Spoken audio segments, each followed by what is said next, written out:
Good morning, Twitch. Just another Manic Monday with Rex. Welcome to the stream. Hello, Dylan. Good morning to you, sir.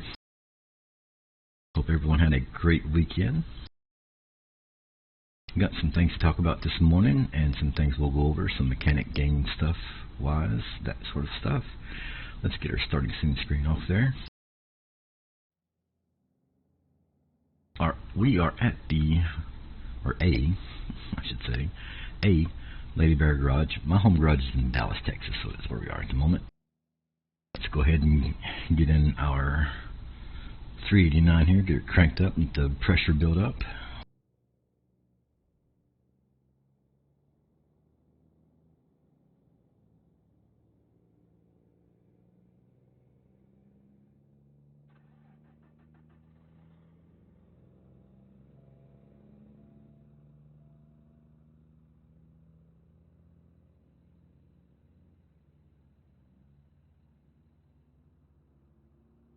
Now we're cranked up.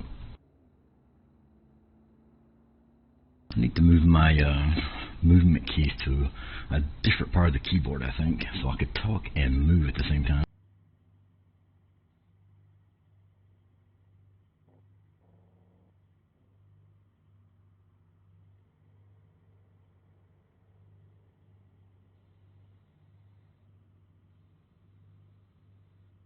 Get our suspension up. There we go.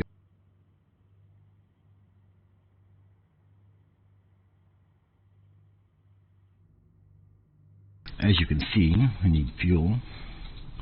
We'll go ahead and get that taken care of.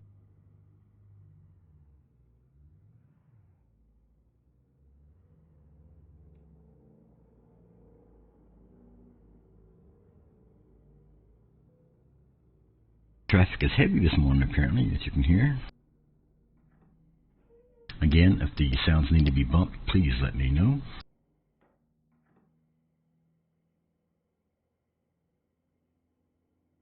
Diesel's a little cheaper here at the garage, apparently. It's $4.03 a gallon.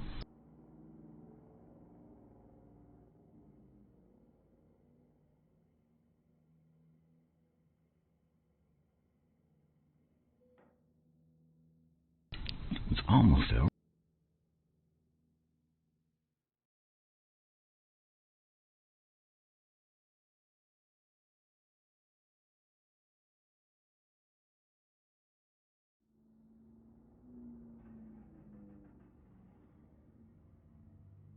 Crank back up here and rolling.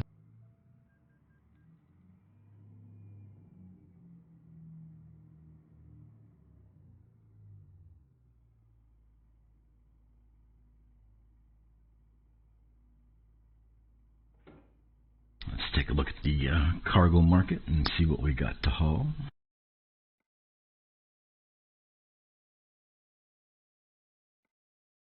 Ooh, coming out of Dallas, we don't have a lot.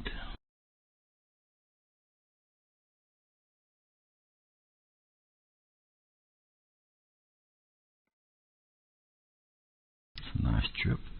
A forwarder from Dallas to North Dakota.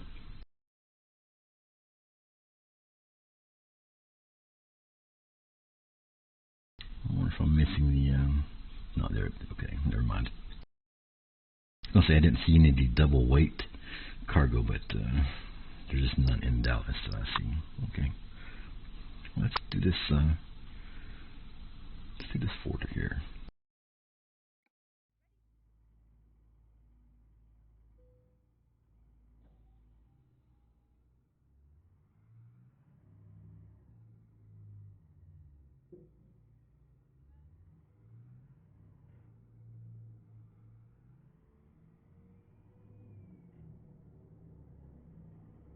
Like I said, hopefully everyone had a great weekend. My weekend was awesome.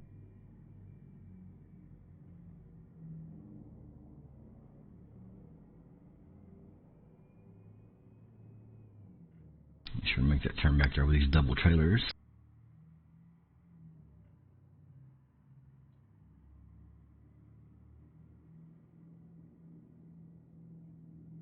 Had a great Friday night convoy.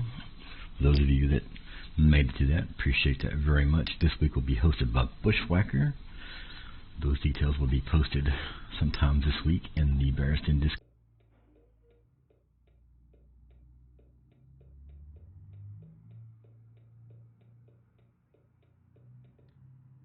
What's up, Raper?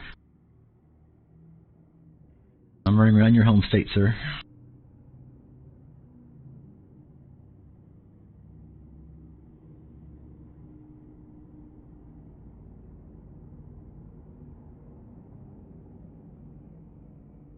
We are on our way to pick up a Forder to go up to North Dakota.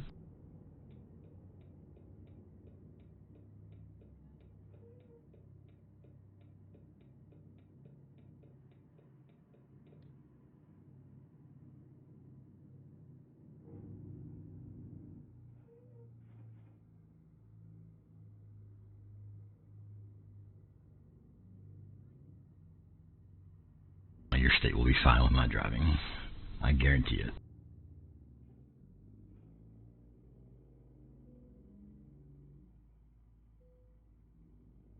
Do a security check here.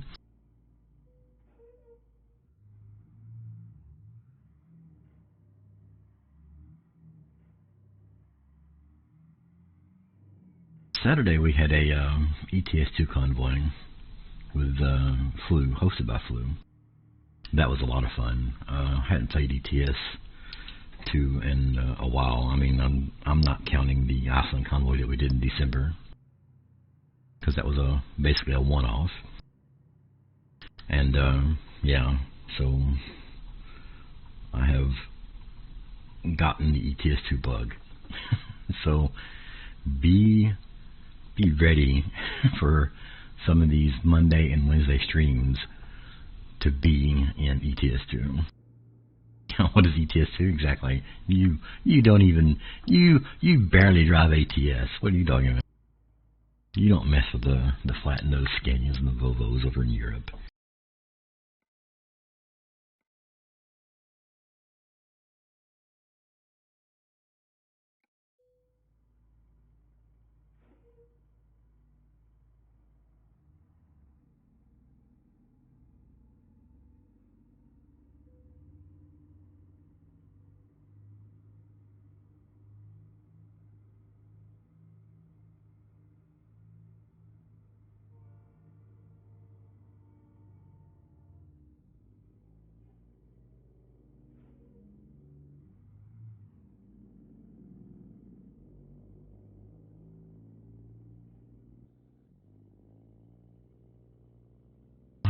I didn't line it up well enough to get that tripped, huh?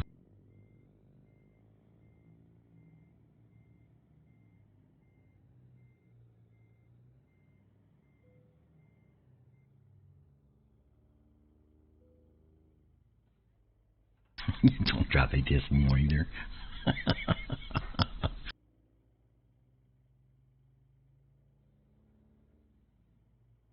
Get her suspension raised up here.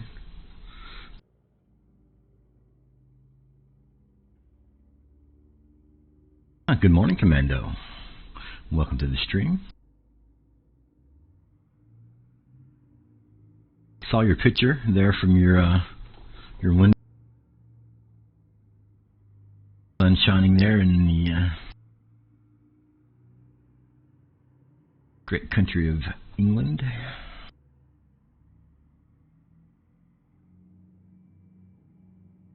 Too many flights. Voodoo was flying last night in Discord streaming and had trouble with his number one engine, had to turn and come back to the strip. And it was fun trying to watch him manhandle that plane back to the ground. He was having issues. Ended up taking it off the runway.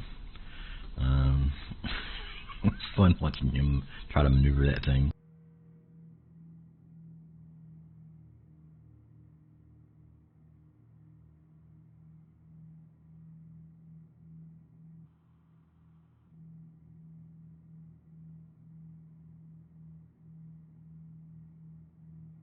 That says 10 miles per hour, but we're doing slow faster than that. We're all right.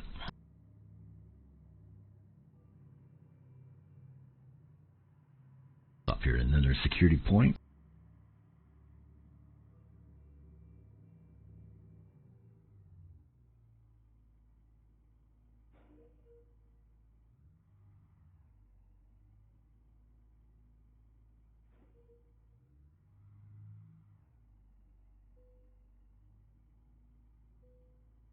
Yeah, something went wrong with his number one engine. I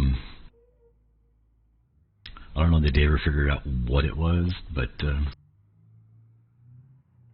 he had to turn and come back, and he didn't actually make it. He made it to the runway, but it was handling so bad that he had to go off to the left side and get in the dirt. I mean, his dials were just jiggling all over the place, man. It was crazy.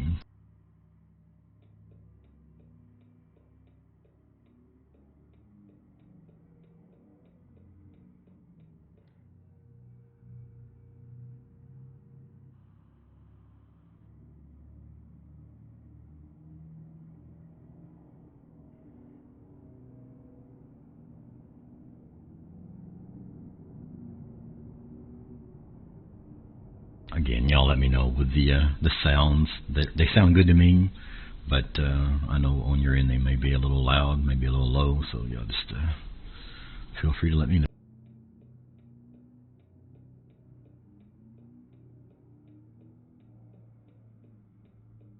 I missed that car. Yeah, look at me. I'm pro.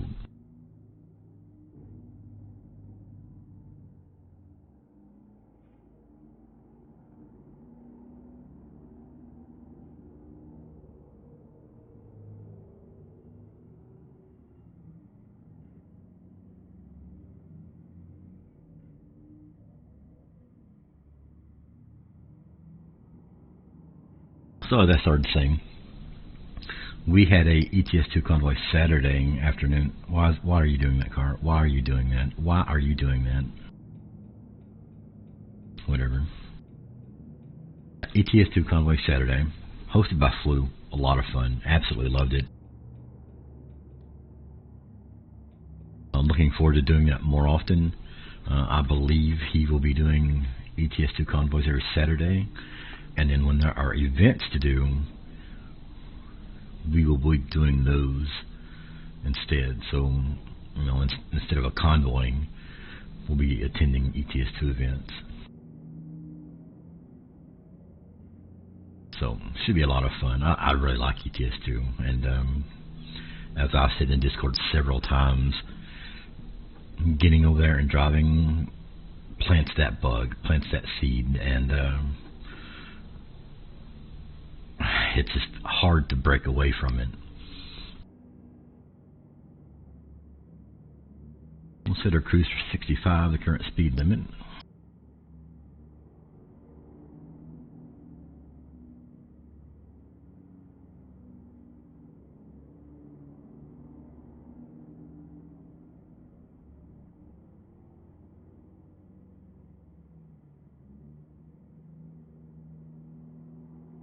And of course it immediately goes down to 60, because, why not?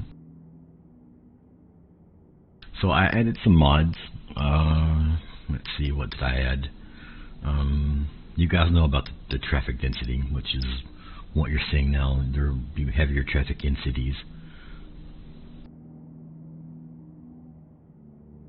And then I added a mod that Castaway was talking about, I think it was Wednesday of last week. Good morning, Yale. Welcome to the stream.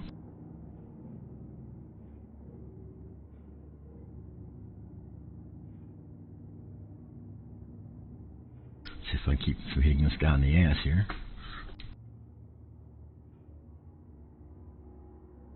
Because he wanted to slow down all the way to 35 to go around that exit.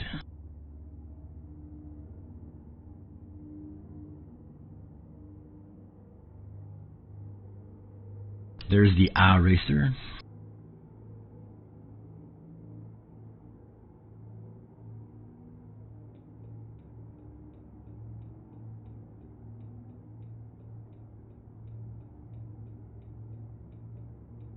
Traffic in Dallas would be standstill at 7:47 a.m. Yes.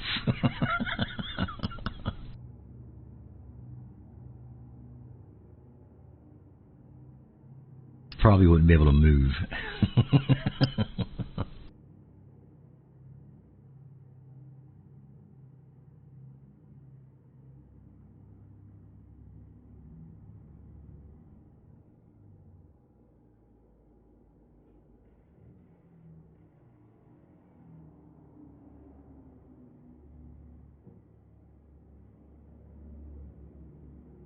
yeah, nice.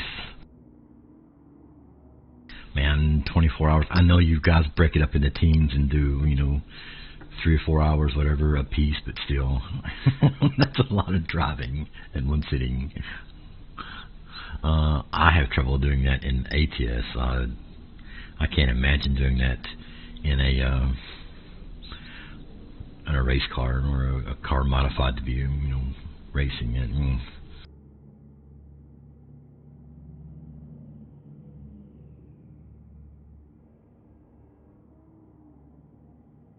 Voodoo was saying last night that this year marks the 100th anniversary, I believe he said, of Le Mans. So,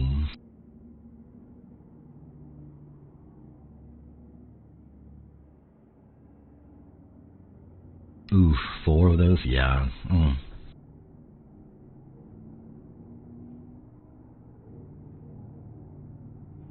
A couple of the 2 hours maybe spaced apart, where I could rest, relax, maybe even grab just a short little nap. But having to do 4 of those, oof, that is a ton of driving. Of course, I'm in the wrong lane. Of course, this car's not going to get over.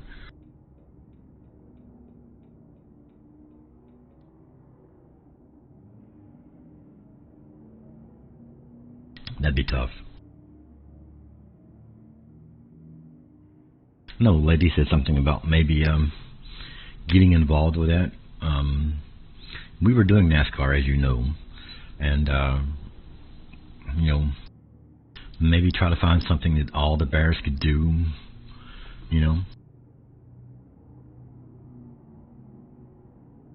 You'd have to. I mean, it would just be. It would be too much. Like I said, I can do about 3 hours, I guess, of ATS straight, but then I need a nice break. And that's not so bad because I'm shifting the gears. I've got a gear shift and all that good stuff. But once I get up to speed, normally I don't have to touch it. So, but just sitting in the chair upright, doing the things and all that, yeah, I think it's tough. Expensive and time consuming. Well, we may need to look into something else. She was just talking, just kind of brainstorming about an activity, racing wise, that the bears could do. Whether that be another season of NASCAR maybe, or iRacing, or WreckFest, something fast paced. You know what I mean? Like something racing competitive wise. So we'll see what we got, see what we come up with. We've talked to you about it, iRacing in particular, and I know you've mentioned that it can be expensive. So, we'll see. Something to kind of scratch that competitive itch that all humans have from time to time.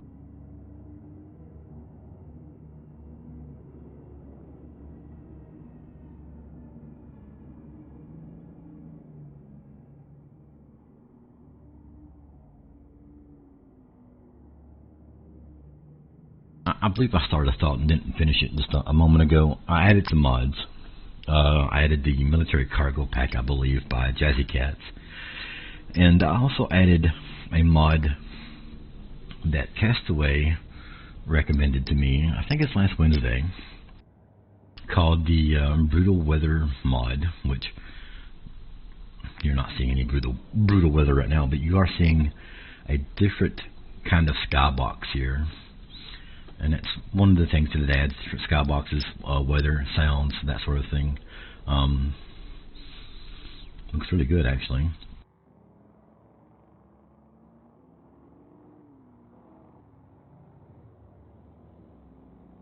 Hello, member. Welcome to the stream.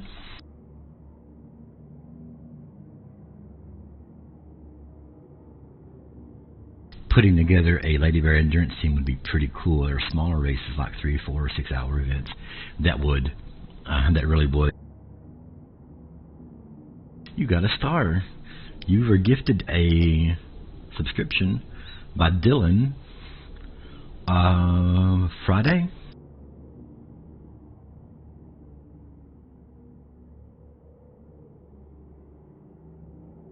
I think Dylan is still in the channel.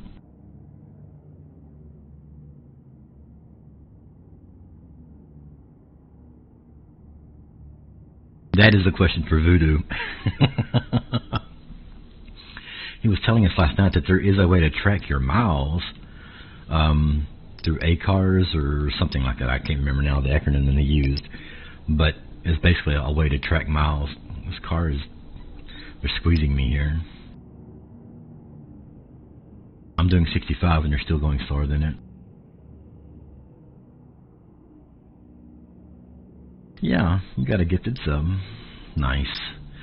Look at the bear love. Yeah, Voodoo was telling us something about some kind of program that would track your miles.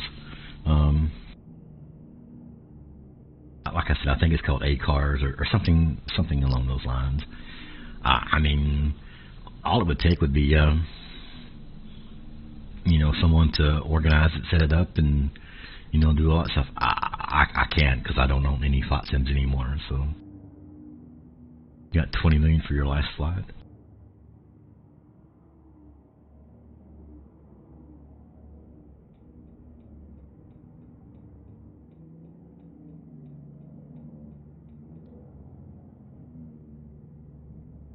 But kind of circling back over to Yale, yes, that would be awesome. It would be absolutely very cool to have a Lady Bear endurance team. I could definitely do, like, if we were to do it, like, say, a 6-hour event, easily do 2 hours.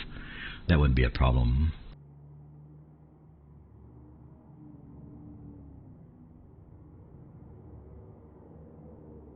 My problem is I get really competitive, and I really can't race because I get kind of anxious when I get in traffic. If Carter were here, he would tell you that I'm a little too aggressive on the NASCAR track.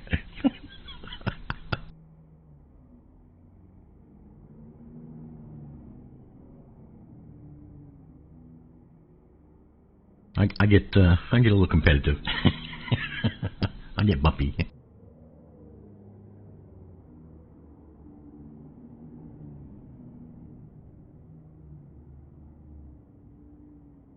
All that comes with practice. So the more you drive in traffic, the better you would get at it, and be able to hold your line and not interfere with anyone else. And that would be my issue, like we've talked about before previously. I wouldn't want to ruin anybody else's race, obviously, but I am in it to win it. So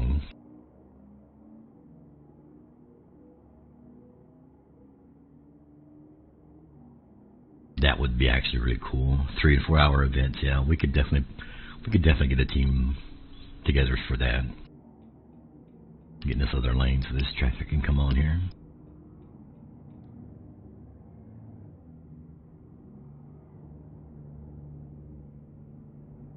I'm sure we could have, you know, anywhere from 4 to 8 bears willing to sign up and do those races for sure.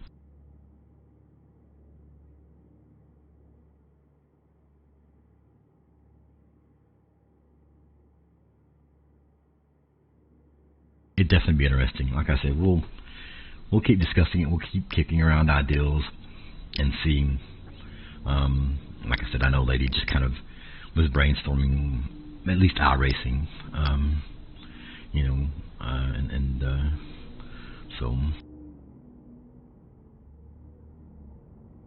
we'll keep picking at it. I'm sure we'll come up with something eventually.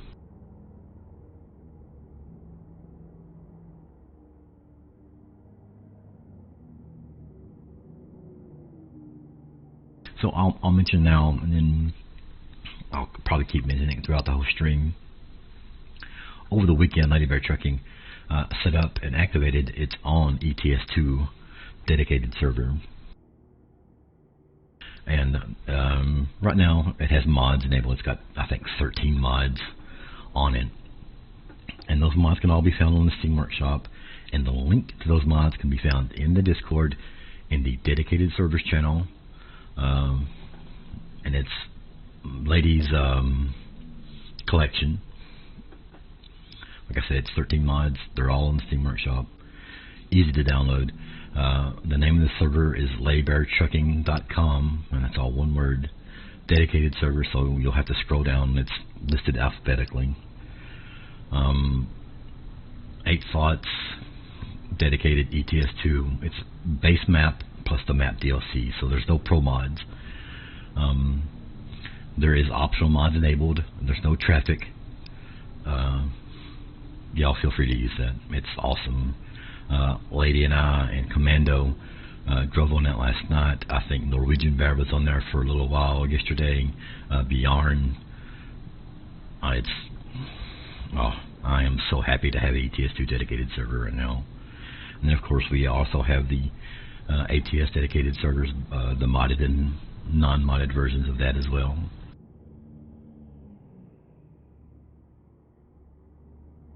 So, feel free to take advantage of those. Very happy to have a Ladybird trucking presence in ETS2.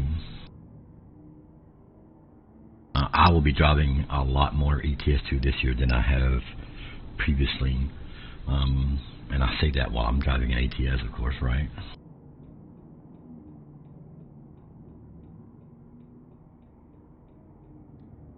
It's hard to believe that I'm doing 65, which is 10 miles below the speed limit, and still having to dodge traffic left and right here.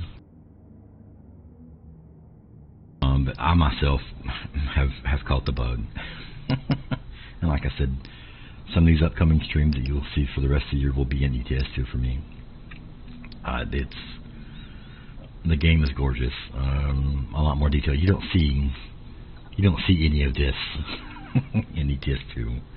Like you see trees and shrubbery and trees and trees and trees and grass. No.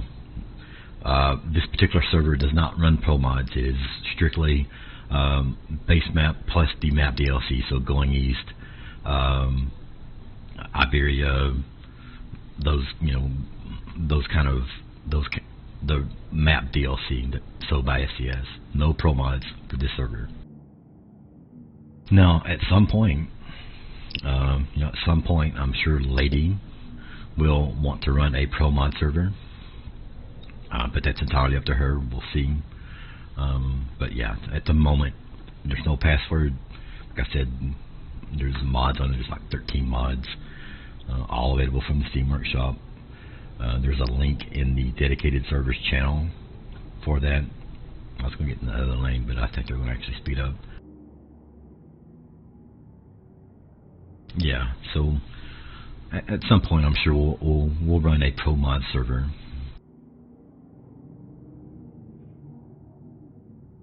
Yeah, it's pro mods for ETS2. Oh man, it's like an entirely different game. It's like having a game on top of a game for ETS2. It is absolutely amazing.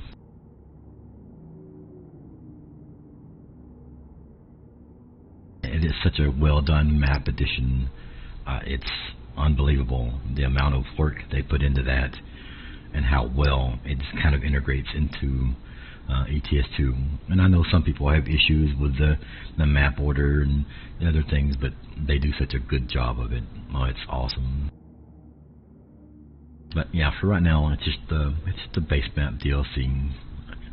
And like I said, there are optional mods enabled. So if you have your favorite, truck or skin or whatever that has the optional tag in it, you can use it on the server.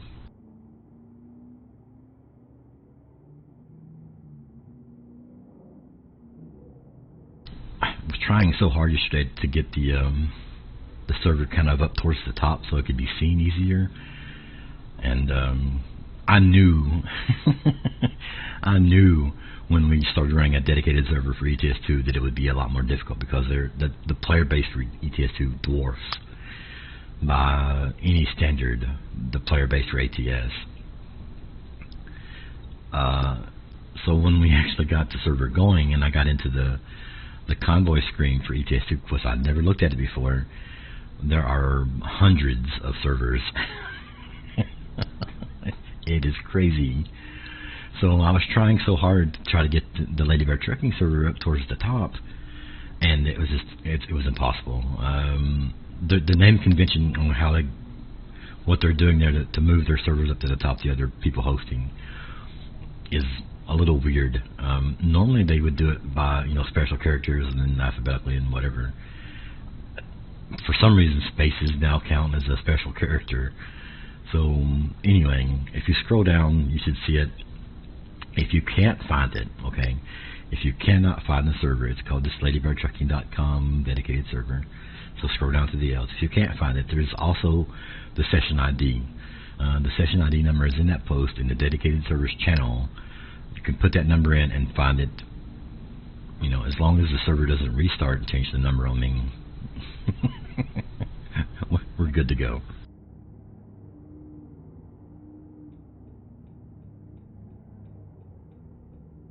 Do something stupid here and then cross 2 lanes of traffic to make an exit. We are hauling a Forder up to North Dakota, Fargo to be exact. Just over 40,000 pounds, and not really heavy. It's not heavy at all. I'm actually kind of disappointed that it's not heavier. Thanks, truck, for getting over. I appreciate that. So I'll try to get something a little heavier next time.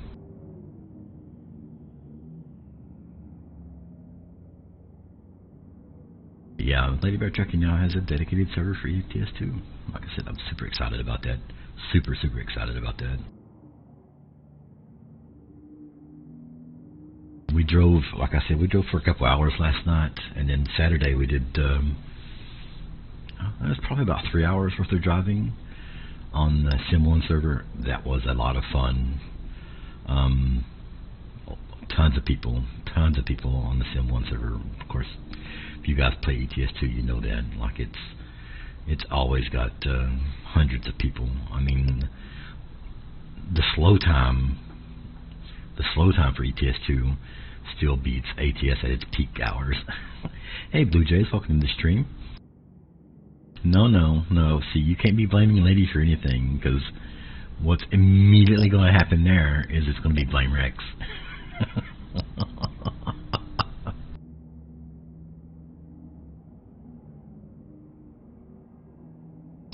Exactly. I should probably put that command in, !, blame Rex. It's always my fault. Just blame me. Doesn't matter what happens. Real life, trucking life, virtual life, it's always my fault.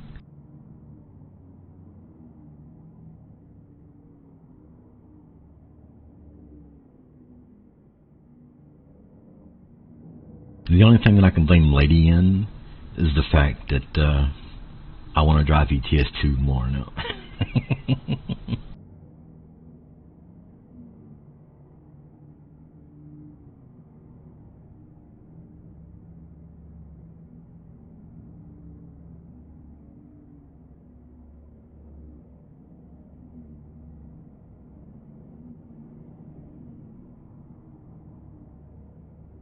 Well, remember, since this is my stream, and I don't feel confined to keep my opinion to myself on my particular stream, because on Lady's stream or somebody else's stream, I would bite my tongue. Since this is me broadcasting, TMP can go fuck itself, and I will say that to any of the admins if they want to come talk to me about it. That's how I feel about TMP. But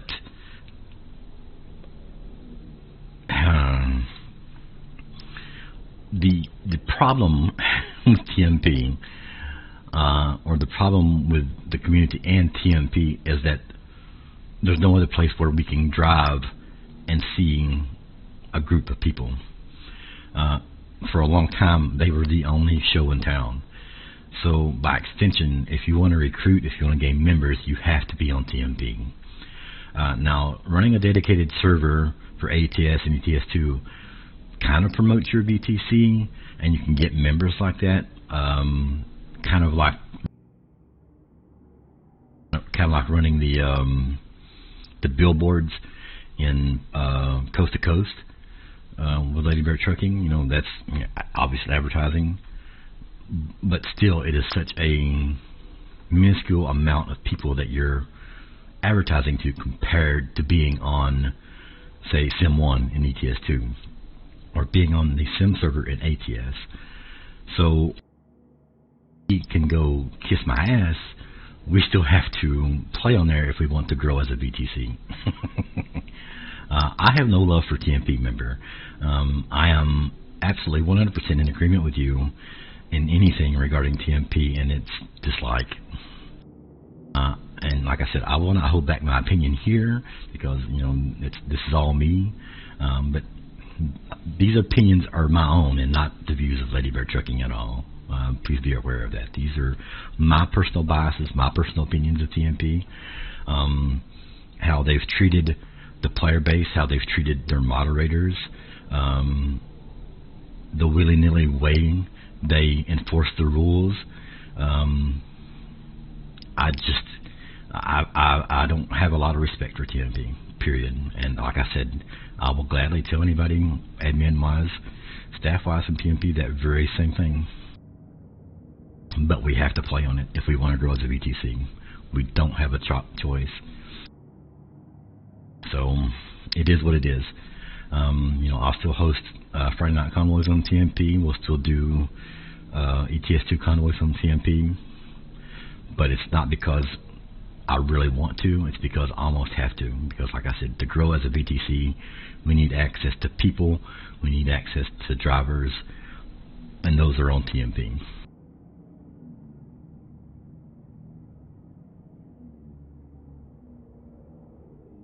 Unfortunately, I don't think the dedicated servers are going to be the quote-unquote death of TMP. It may reduce the numbers, to a certain extent because the larger VTCs will move off for a little while. But TMP is not really going anywhere. It's just not. Like I said, they were the first player in town, and a lot of people will be hesitant to move off of it, and that's fine. Whatever the case may be, but yeah, TMP isn't really going anywhere. It might get slow at times, and it might lose some players, but it's not going to die. British Gamer Graham, hello sir, welcome to the stream. I'm just going to call you Graham. Of course, you know this already, but I like saying your full name the first time you come into the stream and say something.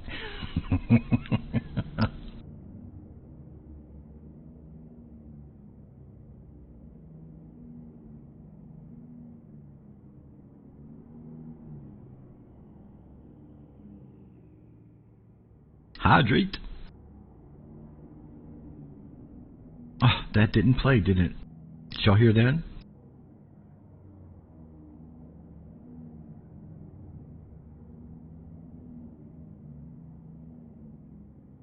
Didn't hear it. Okay.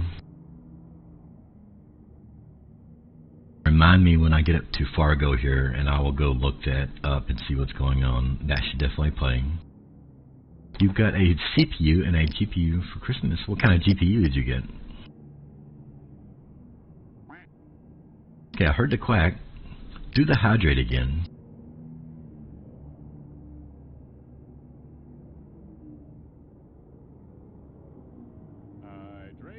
Oh, okay, it does work. Huh, it just didn't play that first time. Okay. I was going to say, I didn't do anything different. I didn't change anything, but you know how OBS is. 3060, oh, nice. Very nice.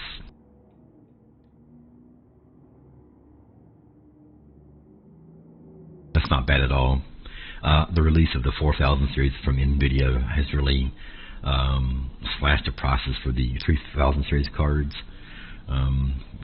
The retailers are trying to get rid of stock, obviously, so they can bring in the 4000 series. That's not bad at all. $400 for a 3060.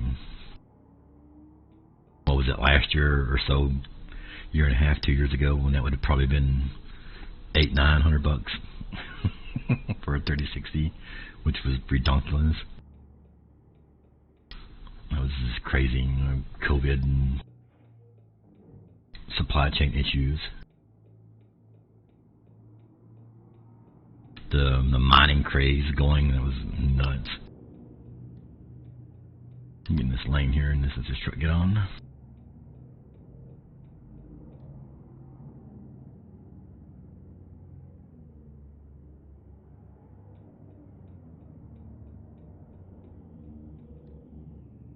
Well, I don't blame you.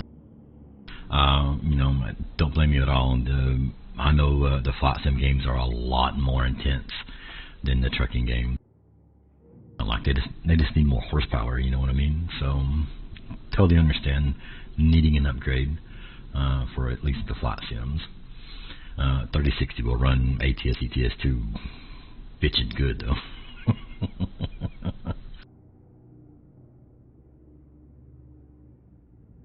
Of course, you don't drive anymore, but yeah, it would run ATS and ETS2 really well.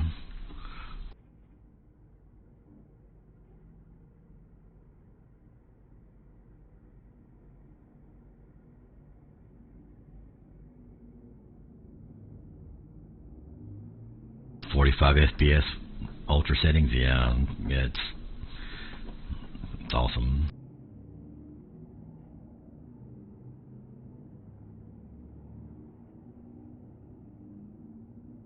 Someone was talking about it in stream Wednesday or Friday, I think it was, a 3060, and I was telling him, it might have been Member. Was it you, Member? No, it might have been Ken, old farmer Ken. 3060 will run ATS ETS2 all day long. Yeah, DirectX 12. Oh, nice. Yes. The games can be graphically intensive if you add stuff to them. Oh, jeez, I want to hit that car. What are y'all doing up there?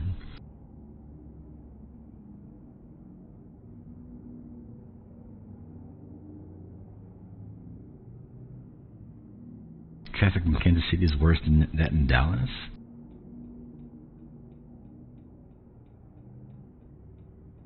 You see my turn signal, and yet you still come up on me here. Anyway. Sorry. Bitching at traffic and driving, that's kind of like the American thing here. Anyway. DirectX 12, oh yeah. You should definitely get back to driving. Hey, it's me, Lady Bear. Hello. Good morning, sunshine. I know you're hard at work already. Oh, wow, yeah, I guess you are. It's almost 9 o'clock. Wow.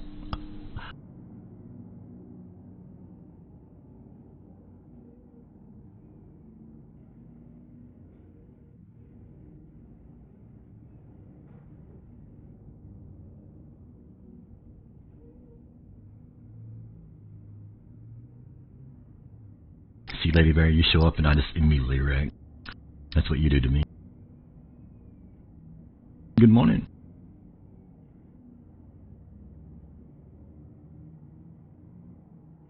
Lurking and working.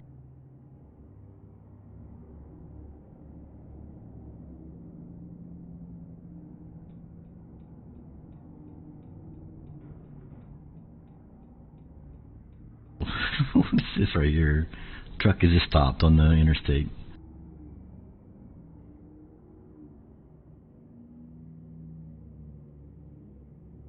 Is it lagging? Are y'all... Billy, you're the only one that's mentioned lag so far, dude. Chad has not mentioned anything like that so far. I mean, I'm not saying that it's not. I'm saying you're the first one to mention it, so...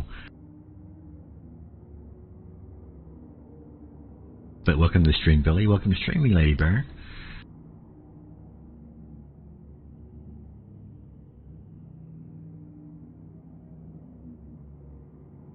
Can anyone confirm Billy saying it's lagging there?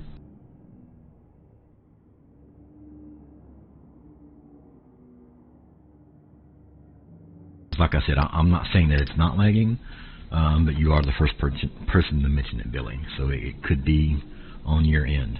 So watching me on the phone. Okay.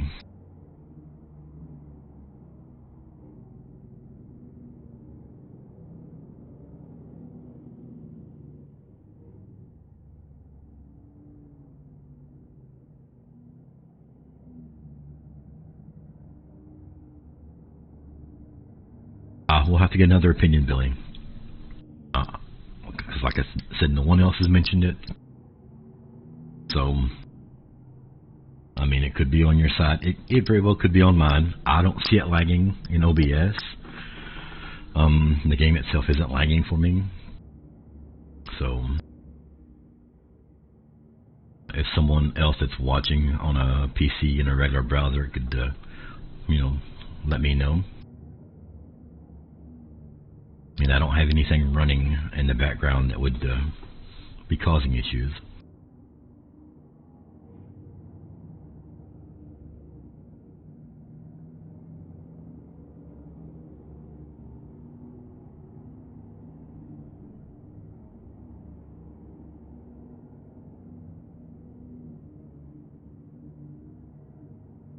And bear hugs right back at you, sir.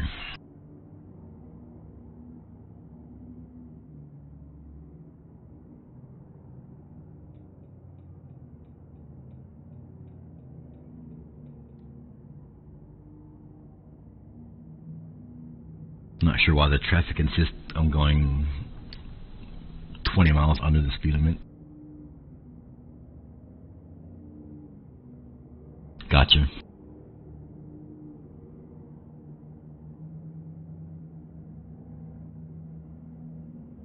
I gotcha.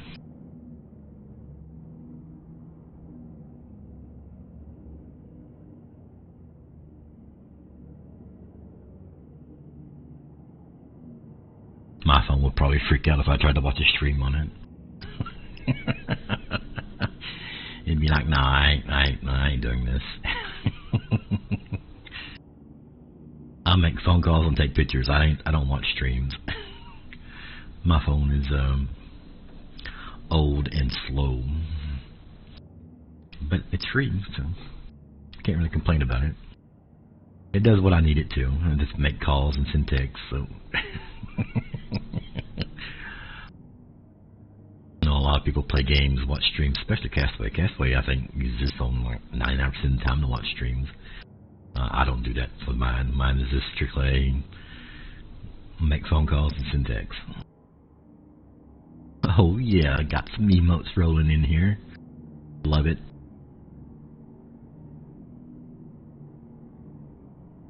Hey, y'all not gonna believe this. So last night we were driving in ETS2, right? Lady Bear and Commando and I.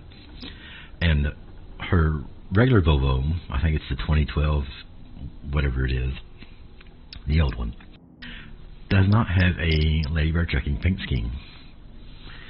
So we convinced her to actually buy a newer Volvo. It looks like this old one. I can't tell the difference on visually.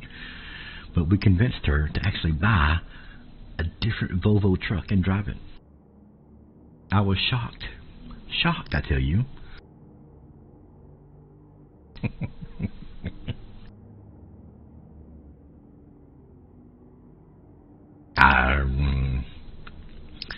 Well, she's not sick. She got sick and tired of looking at, the reason I'm bringing it up is because the image there that Billy posted, that last one, that last emoji there of the face, is on the back of the new Volvo.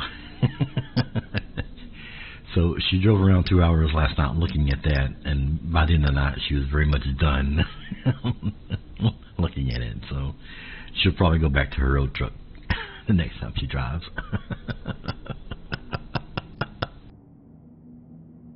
It was short-lived, but we did get her to a different truck, even though it was still a Volvo.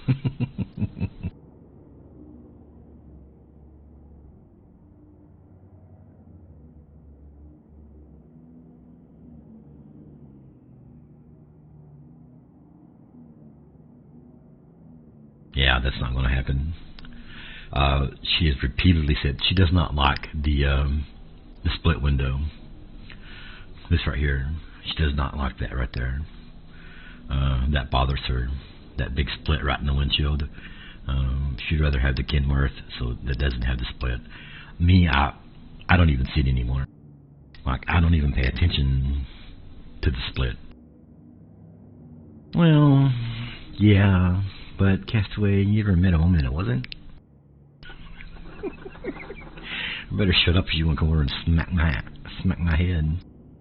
Good morning, Castaway. Welcome to the stream. Ah, man, I love cab over Scanias. I'd drive a Scania in ATS. I've got a mod that allows me to do that. I just don't, but because it's not. You bump something in that thing in ATS and it goes nuts. The physics are crazy. I mean, it'll fly all over the map if you bump into something. It just goes nuts.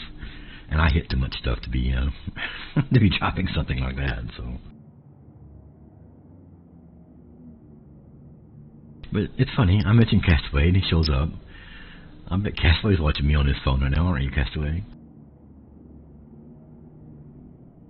Was lagging bad yesterday? I've not had any issues like that. Everything's been running actually relatively smoothly. Knock on wood. So yeah, it's interesting. Like I've not had any issues. Like the sound has all been fine every time I started up OBS. It's all worked.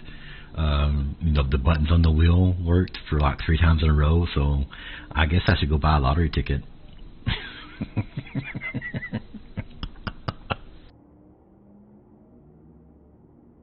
That's what I was just telling them, Castaway, like, you do 99% of your stream watching on the phone. I sound robotic? I shouldn't. I mean, I'm gonna tell you, like I told Billy just now. Billy come in saying the stream was lagging. I'm not saying that I don't. I'm not saying that I don't, but you are literally the first person to mention it the whole entire stream, Castaway. I sound slightly robotic.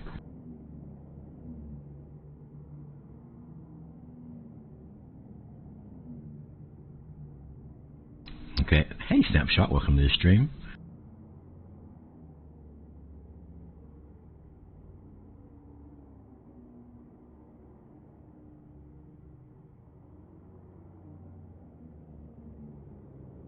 Yes, please follow that advice there. I'm not saying that I don't.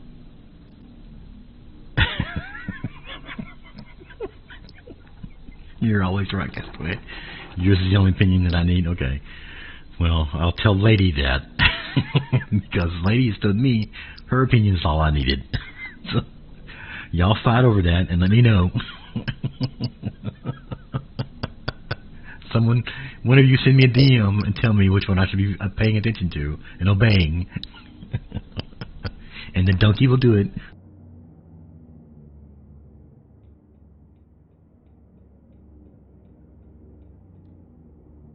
But I will say, Castaway, you're the only person to mention that I sounded even slightly robotic. So I would guess that the issue is on your side.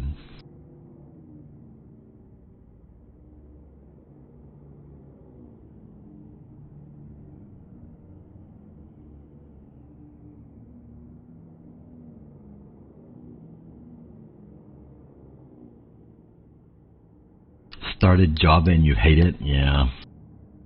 So I've not dabbled a lot in computer languages other than BASIC, and that's 30 years ago.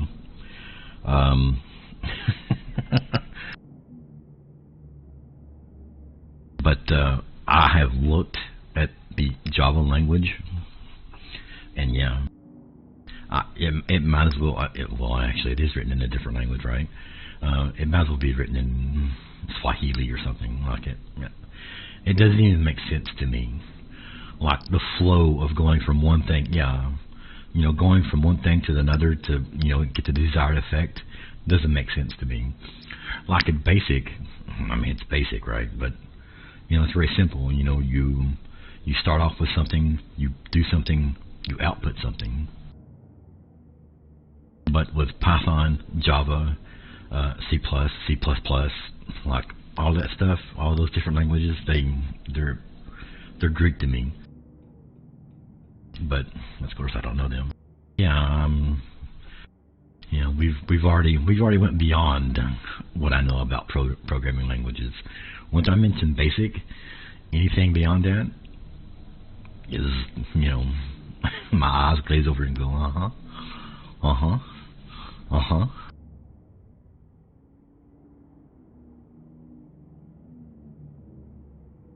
And I don't remember basic now. I mean, it's been, like I said, 30 years ago, so.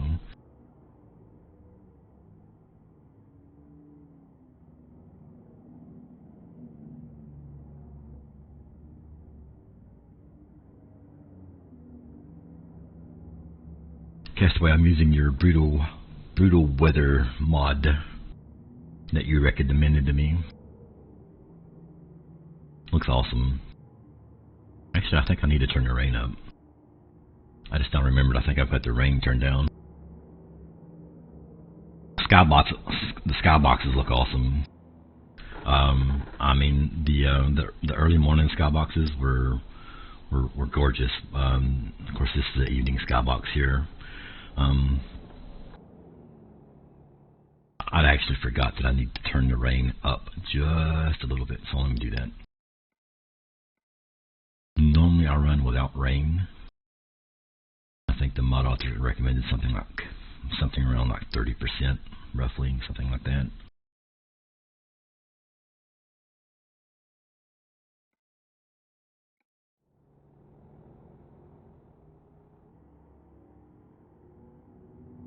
But it looks amazing. It looks really, really good.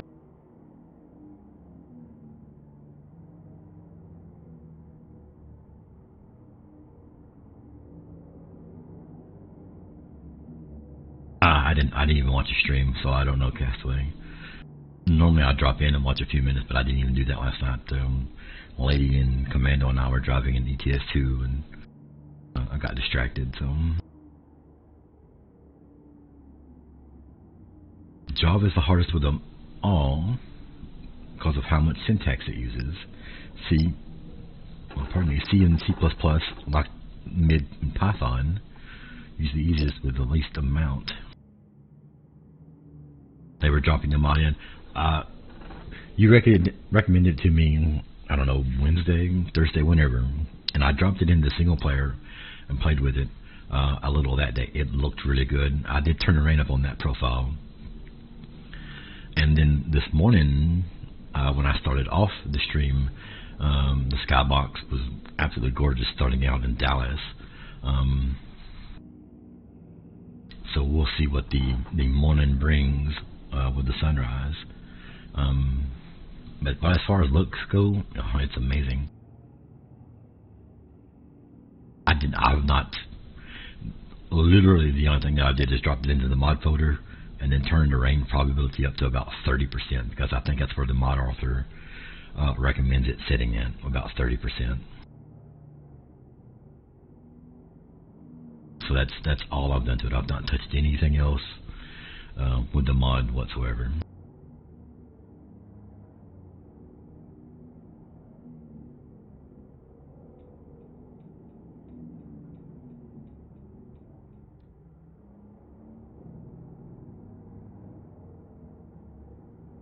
I mean, there might be other settings that I need to look at and adjust. I don't know. I read over the description that you gave me, but like I said, I have not touched it beyond that.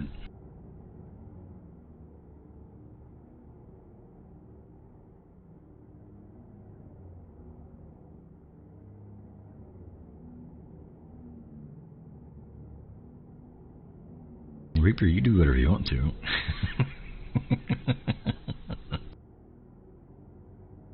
I mean, it's your free time. You do whatever you like in your free time.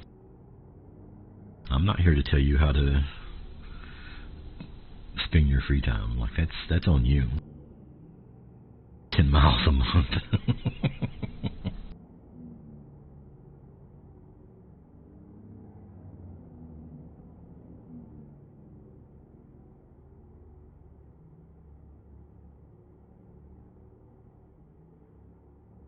I mean, you're not giving them the Lady Bear trucking, so I really don't give a fuck. Just to be really honest with you.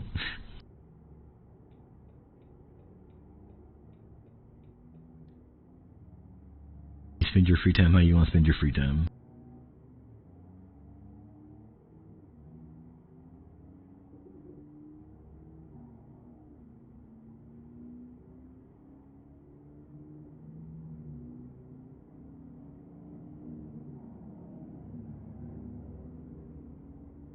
Is that the weather mod? Guess what? Yeah, I mean, I guess I should actually change time. Yeah, I'll watch y'all's eyes. I'm going to change time here real quick.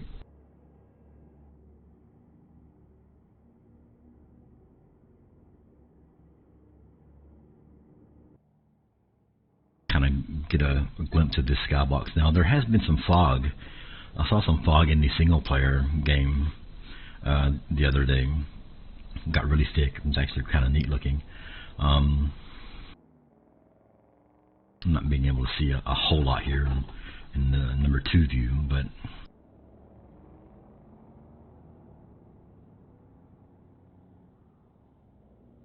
trying to do this in drive is actually a lot more difficult than it looks. Lady Bear makes it look really easy.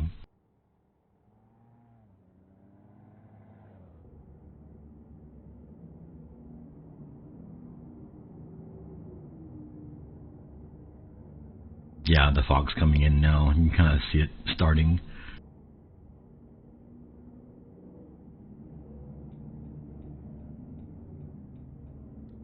I'm doing 65. That truck is doing 60. Well, yeah. Of course, Reaper.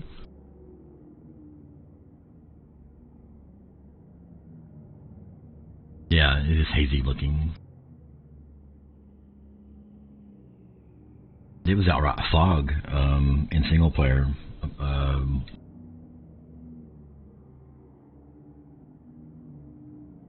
it may get that way again, I'm sure, if it starts raining.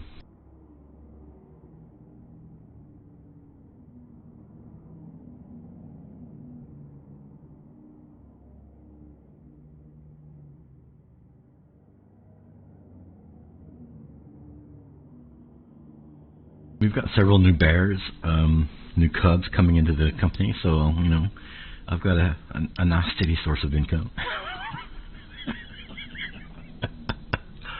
I'd better hush or Lady will smack me. Oh, dude, really? Look at this. Oh, come on, man. Y'all are in the fast lane. The speed limit is 80. I'm doing 65 and I'm running over you here. Like,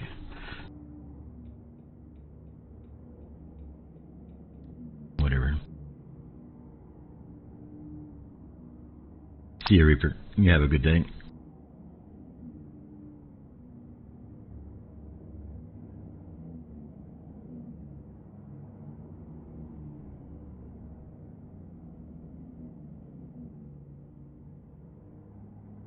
This traffic density mod is awesome because as you get closer to cities and certain times of the day, the traffic gets more congested. But at the same time, it doesn't help the AI at all. Like, they're still stupid. There's just more of them. Well, I really wouldn't call that a fail. I didn't hit anybody. I mean, I could have plowed into them, got them out of the way, but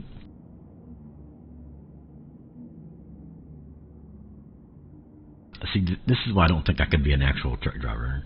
I would probably have a heart attack, you know, the first weekend, because I would be super annoyed the moment I got into the truck. Traffic set at 1, because the mod author for the real traffic density mod says 1 is plenty. Don't set it above 1, because it will get more congested the closer you get to major cities. The time of day, like early mornings and evenings, people going into and from work, so to speak. So he recommends a traffic density of 1, and that's what it's set at.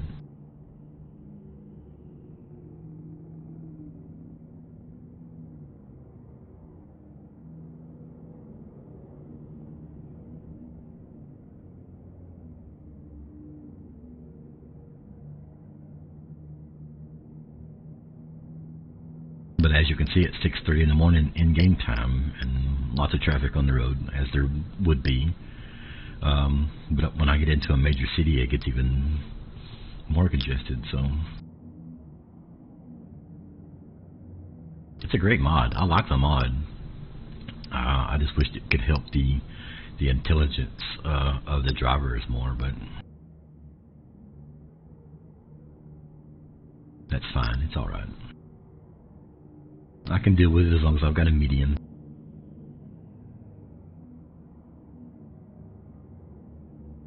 Hey Ken, welcome to the stream. Well, I can turn the traffic off entirely. I could even turn it to half the normal density. It's just a quick little console command, but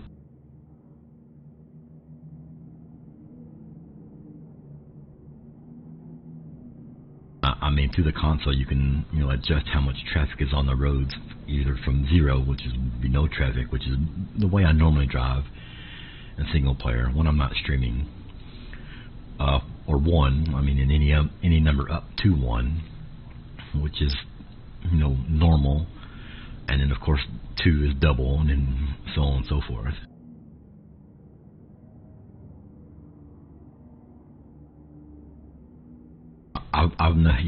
That Castaway, and the car, that Camaro the other day that we ran into, or tried to run into, and it looked like it was kind of built like a tank, and you couldn't move it. I ran into those as well.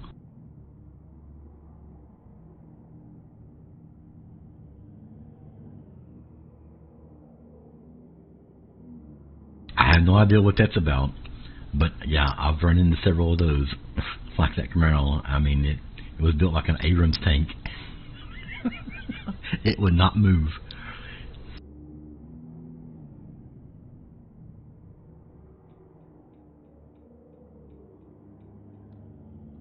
No, normally you can push them out of your way. Not that car, and I've come across those a couple of times already. They're like a freight train.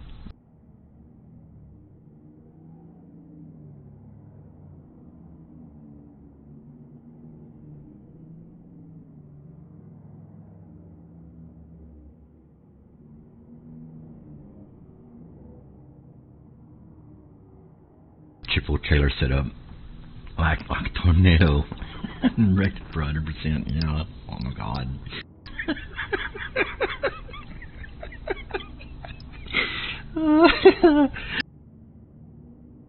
I can imagine what that was like.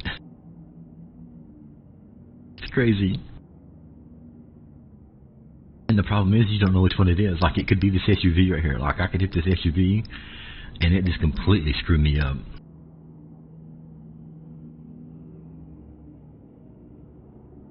So it's completely random. But if y'all don't know what we're talking about, Castaway and I both ran into the same Camaro in a hosted server, not last Saturday, but Saturday before last. And it was literally like hitting a tank or a train. The car would not move. It screwed us up pretty well. It knocked us around, but the car itself would not move. I'm pulling a double now, Ken, actually. Taking a couple of Forders up to Fario, North Dakota. It's not really heavy, so the next load will be... I'll actually get a heavier load for the next trip. Normally I don't haul a lot of weight. I don't pull a lot of doubles or triples for that matter. But when I'm doing this for entertainment purposes like I am today, then I'll do weight. I'll do doubles, triples, and what have you. Normally I'm hauling a low boy with some kind of equipment on it, but it's not heavy. 20,000, 30,000 pounds is somewhere probably the norm.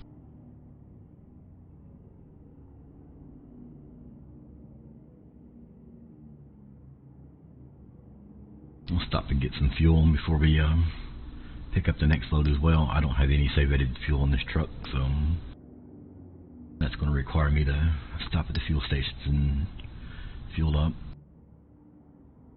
I like the challenge of pulling the doubles, though, from time to time, especially when you have traffic. It gives the game a bit different dynamic. Awesome. Oh, yeah.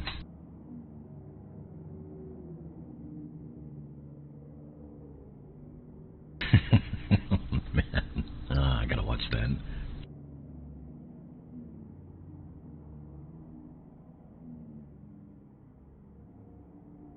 The physics in the game are just are crazy. Same. I do 2 Castaway, and that's what I'm running now. Double low boys.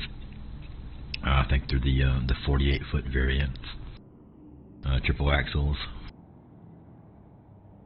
Yeah.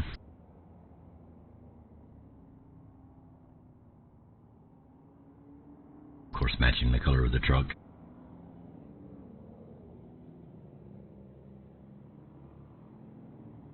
With my Lady Bear trucking skin.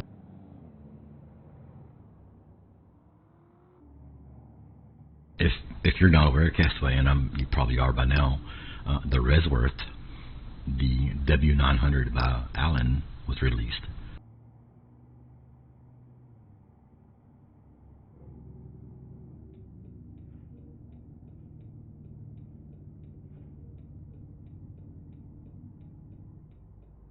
It does. It actually, yeah, definitely.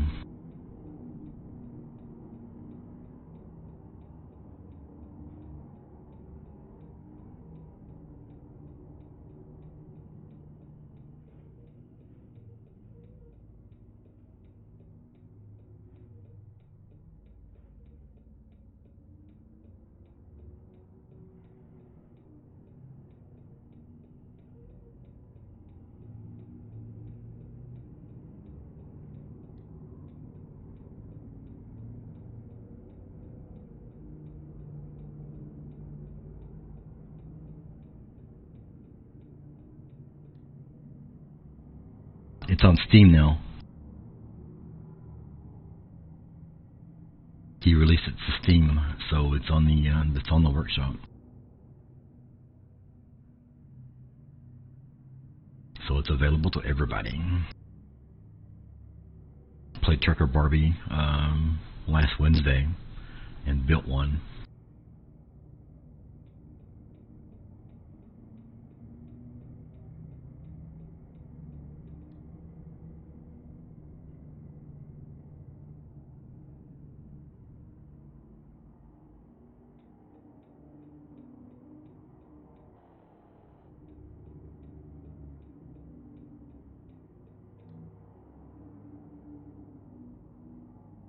Minus Ladies Oil. Yes. And the excavator. It doesn't have the excavator either, so those are things that he'll need to add if he wants Lady to drive the truck.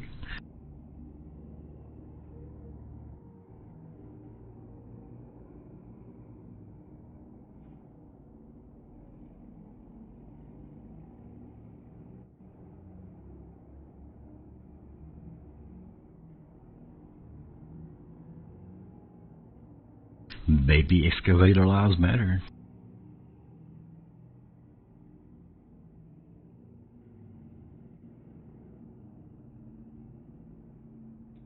Better get in this left hand lane while I can.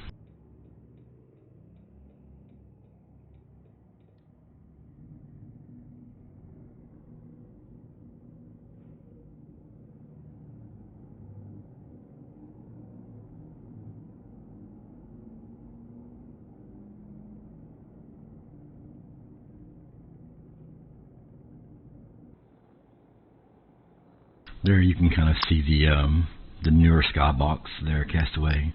It's a lot more cloudy. The clouds are darker, stormy looking, I guess you would say.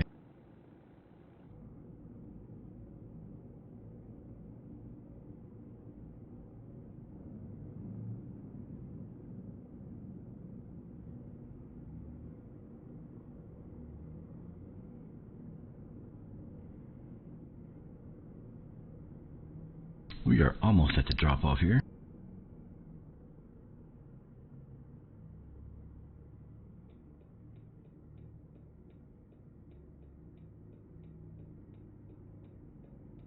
Well, I got a green light.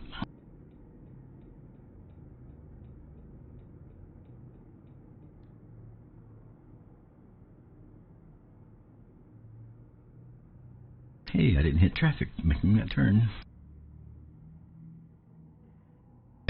It does look really nice. I'll actually switch to it after this trip here. 90,000 pounds of dog food. Yeah.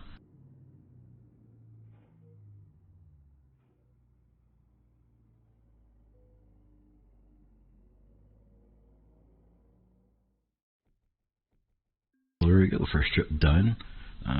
Like I said, we'll jump over to the reservoirs real quick.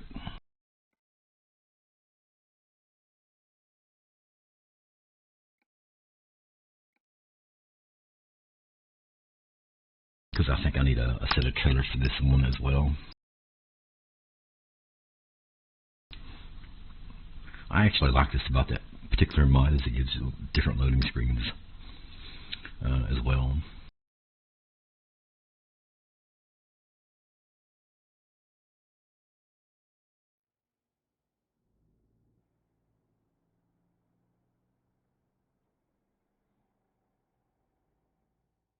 Need a trailer. Let's get a trailer.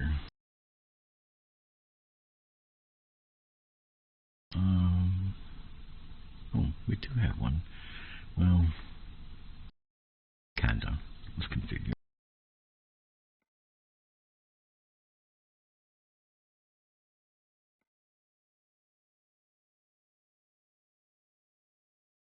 Let's do the armor green. What do you think?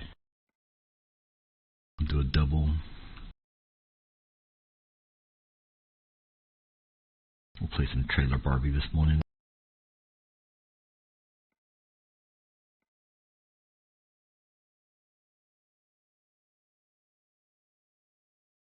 We'll do the 6 axles.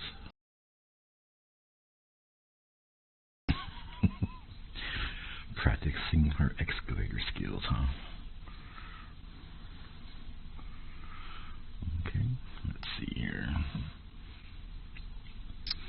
What we got? I think we're using the 24-inch chrome. Yeah, what tires we're using? The Michelin X, okay.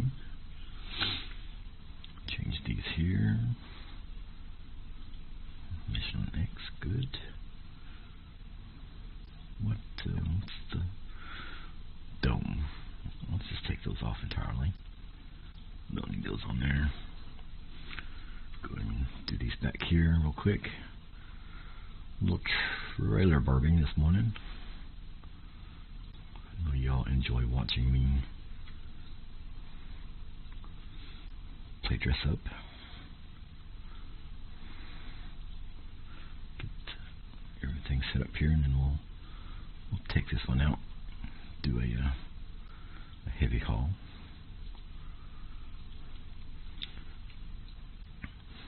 Let's see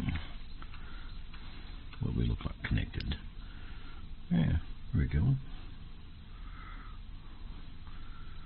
Got my MDT license plate there.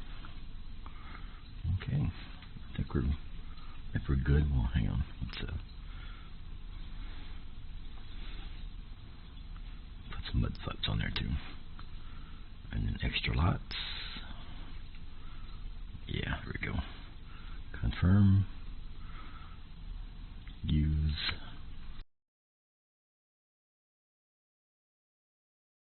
Trailer has been attached.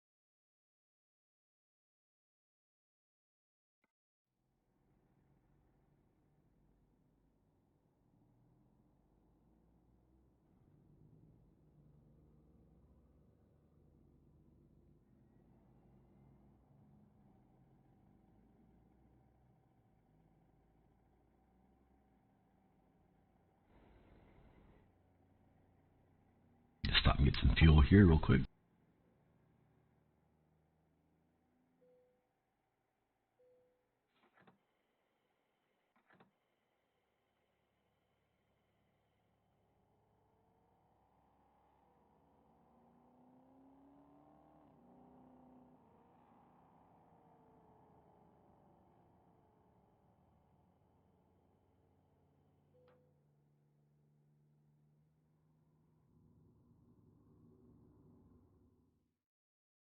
Alright, we got our truck, we got our trailer.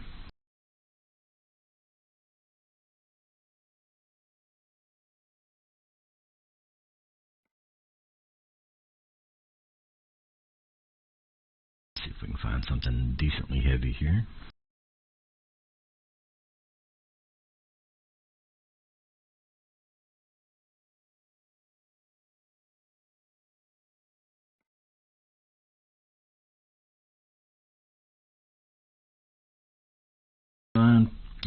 Yeah, I mean that's basically what it is. I didn't really go look it up. I just kind of selected it from the thing.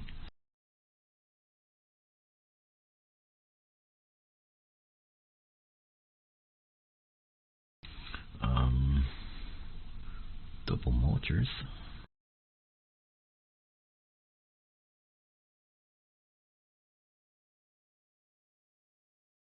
I have the is it in here?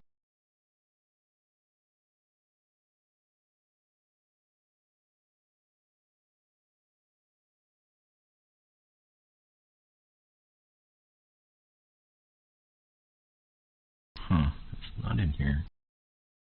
Let me fly over to a rest area real quick.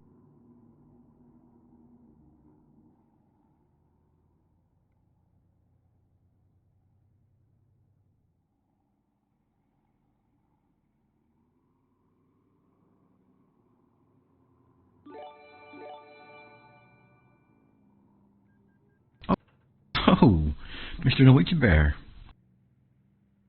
Why not go triple, she says. Thank you for the gifted subs, Norwegian Bear. Old drummer Ken. Ken got a gifted sub. 69 Yell, Voodoo, Commando, Reaper. Thank you so much, Norwegian, for that gifted sub, or those gifted subs. I could definitely do a triple. Lady wants to do a triple.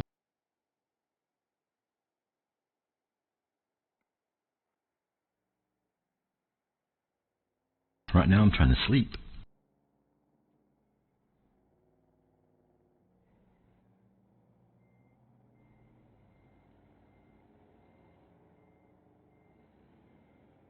If I can get this to activate. I don't think it's going to, though.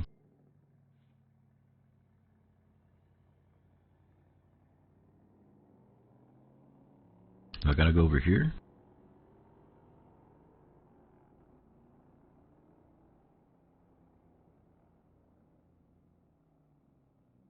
Oh, that's not working either.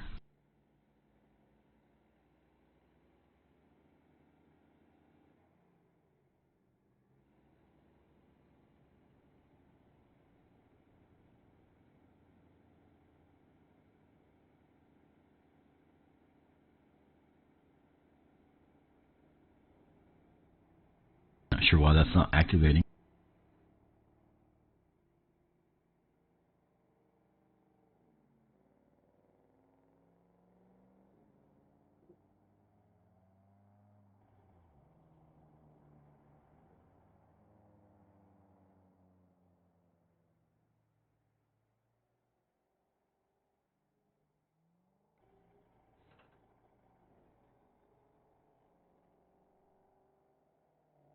Huh.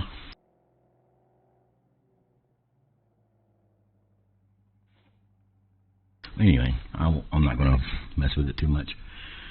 I'm supposed to have the military cargo pack enabled, but apparently it's not. I don't see any of those loads. It may be because I have the other cargo packs enabled, so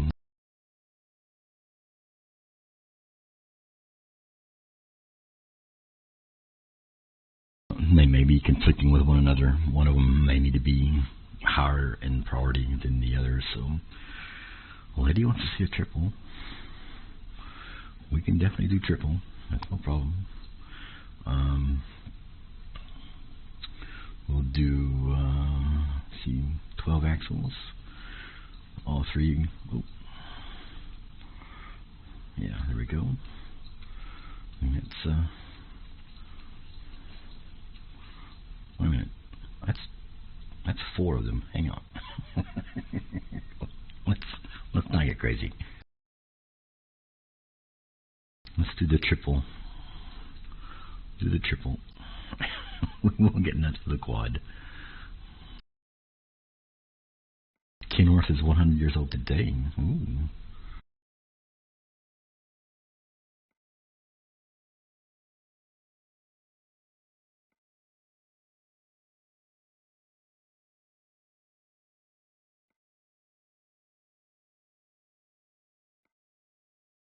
Years old.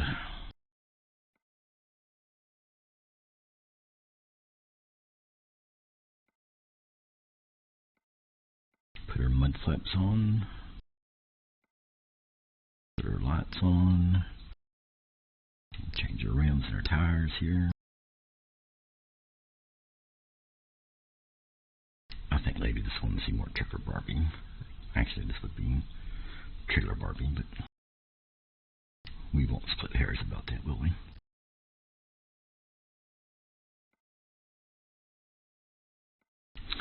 Thank you so much, Norwegian, for those gifted subs. That is much appreciated.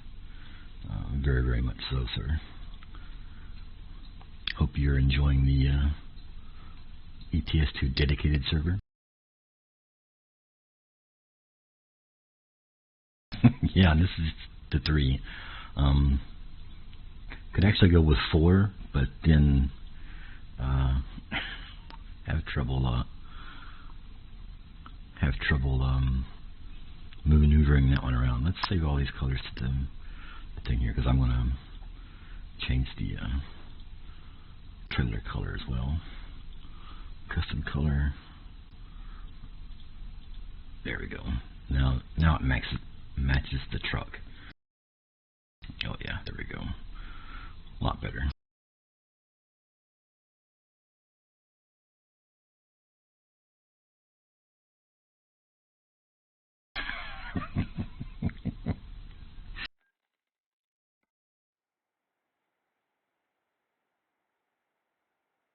All right, here we go. So, we got our triple trailer set up here. Now, let's go back to the job market. Thank you, lady.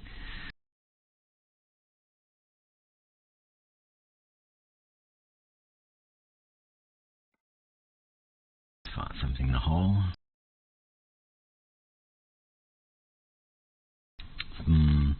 Heavy bulldozer, double weight, from Logan, Utah to Santa Maria. 534,000 pounds. What do y'all think?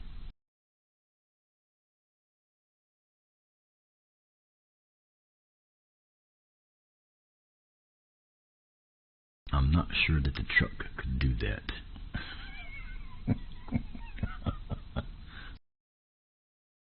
Just being completely honest with you. Not trying to be negative. Just not sure the truck could haul that much. Here's 2 times weight articulated tractors at 333,000 pounds. Now this it could probably do. Let's try that one.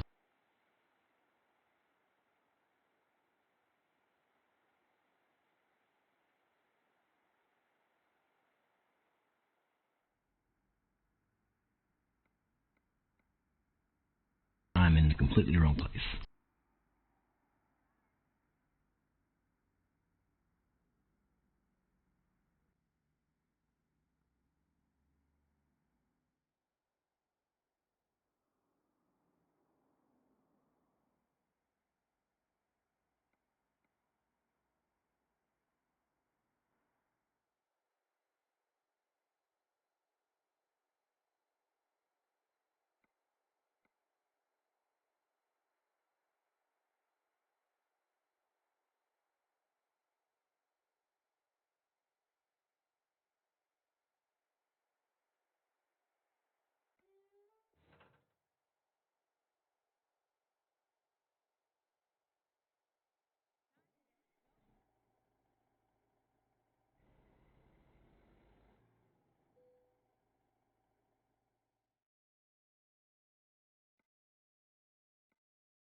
Maybe I won't be flying all over the map when I load this up.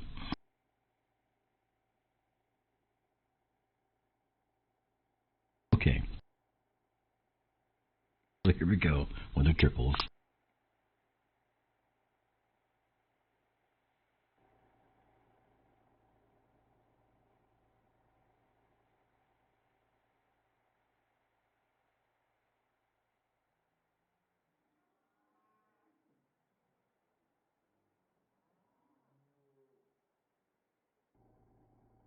Please keep in mind that this is a stock, well, not really stock, but a 625. It has been slightly modified, but it's not a super powerful engine, so it's good. It's really good. I don't think I'll have a lot of issues with this, but, you know, that's the challenge, right?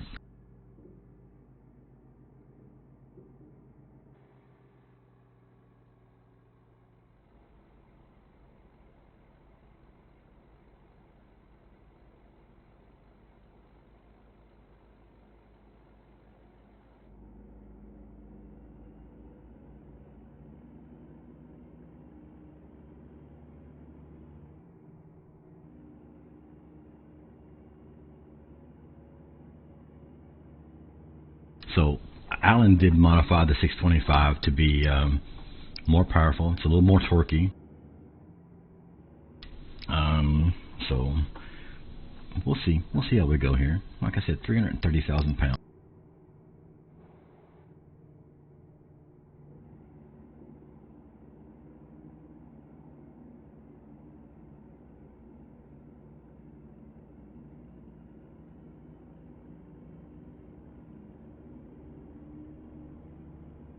I can tell I'm pulling it too.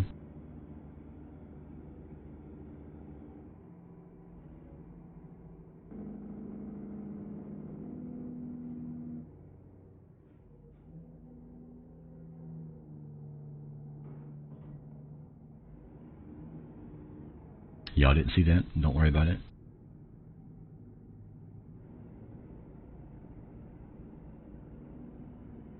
That did not happen. Whatever you think just happened did not happen.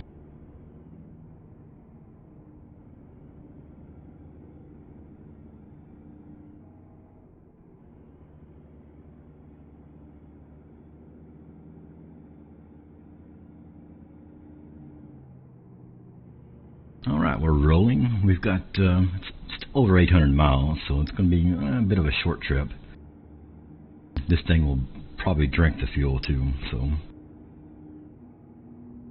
probably have to stop for fuel at least once along the way.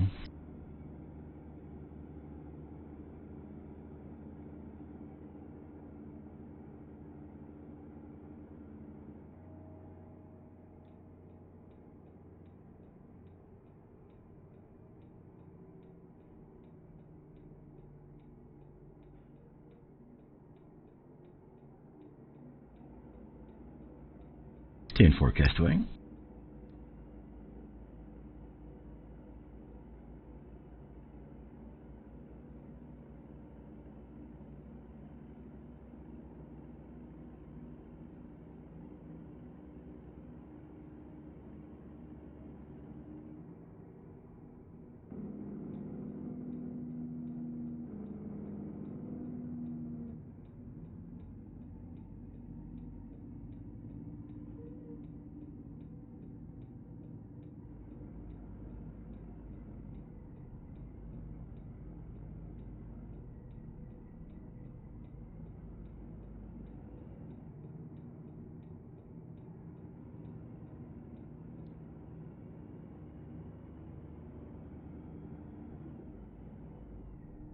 Yeah, didn't think I was going to be able to make that.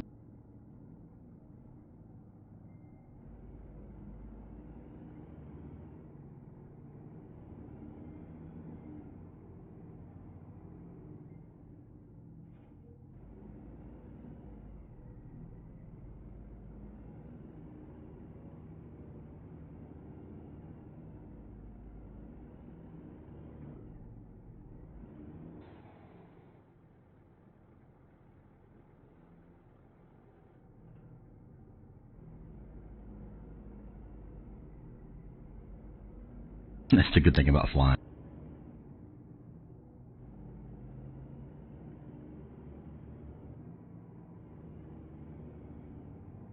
I probably could have done that if that car hadn't been there. But the car prevented me from actually getting into that other lane like I needed to make that turn. So.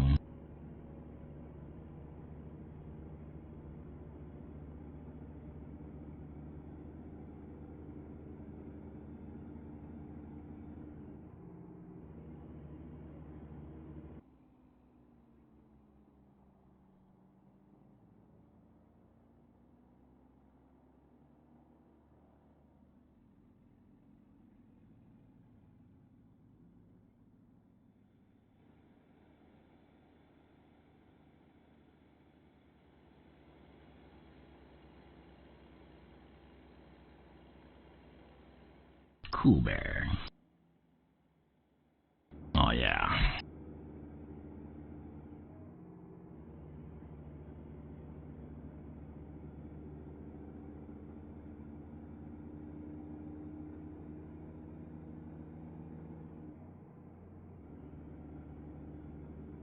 I have no idea what this route looks like. So we might be going through some wiggles. I have no idea. This should be interesting.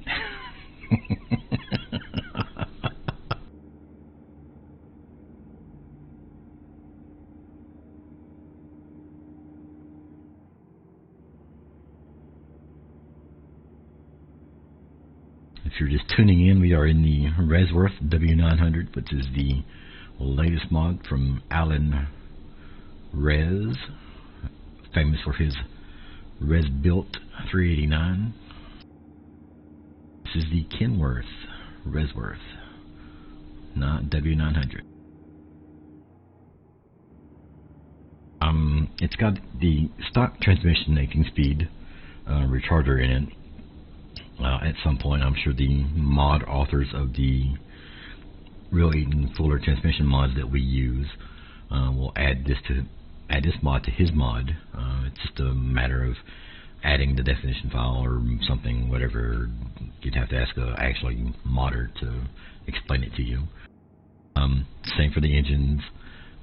It's using a modified 625 King of the Hill engine. So it's not in any engine packs at the moment. So that stuff is still stock or slightly modified, like I said.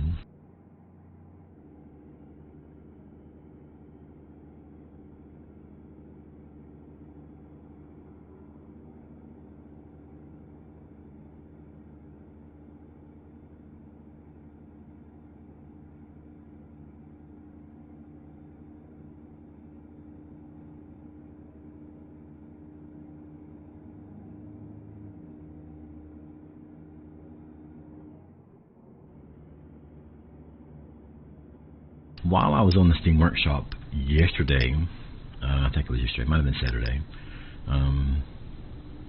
I come across a mod pack, skin pack, by a bear named Carter McCarthy. We call him Carter. He's the bear that normally did our NASCAR seasons, and will probably do so in the future if we ever get back to doing NASCAR seasons. Was not aware that he even had a skin pack on the workshop. I subscribed, so I am hoping in a future stream to feature that mod pack and those skins on some of the trucks. I've not taken a look at it, so I'm not sure what trucks are included, what the skins even look like, but I am kind of excited to see what creative abilities Carter has, because I know he has some. You can look back to our NASCAR channel, text channel in the Discord, and see his abilities in making up the graphics for the race results for NASCAR, the schedules, and that sort of thing. So I'm really excited about kind of showcasing that skin pack on the stream in the future. Probably be Wednesday. We'll see what's happening. Something else may come up, but definitely in the near future I will be giving that a looky-loo on the stream.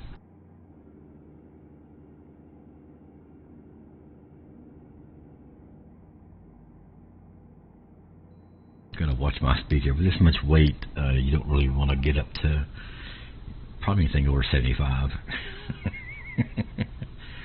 Because even with a retarded transmission, you'll get pushed into speeding miles.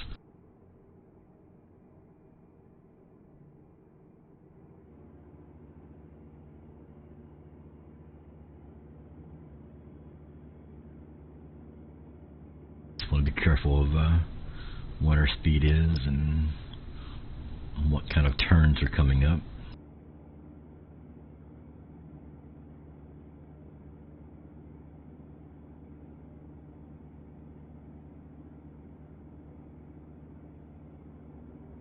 I said, for all I know, this route has a lot of wiggles on it. I've not looked. I have no idea. I hardly ever, I have done it and will do it in the future, but I hardly ever set any kind of pins in single player. Normally what happens is I pick the load that already has a route that I'm familiar with or that I want to do. It's rare for me to pick a route that I need to set pins on to take a certain road.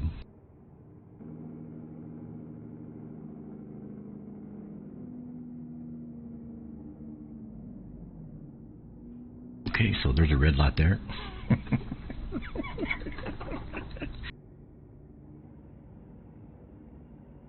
As you can tell, I've got the brake intensity turned down. As you would in a truck, you'd want to slow down using your Jake brake as much as possible. Unfortunately, being unfamiliar with the route, I was going too fast for the red light there, so I need to do a better job of paying attention, I suppose.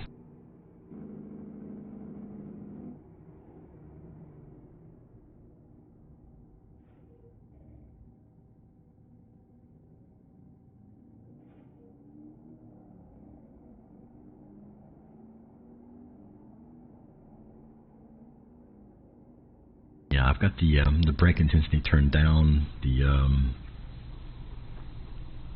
truck stability is still turned up, so I don't less chance of rolling it over. Suspension stiffness is turned down. That's why that rocks when I go around corners, curves. And then, of course, the torque setting is turned all the way up. That's why the left front lifts when I apply throttle.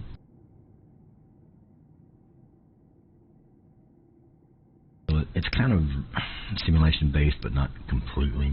So it's kind of a mix between simulation and arcade, which is where I find the most enjoyment out of the game.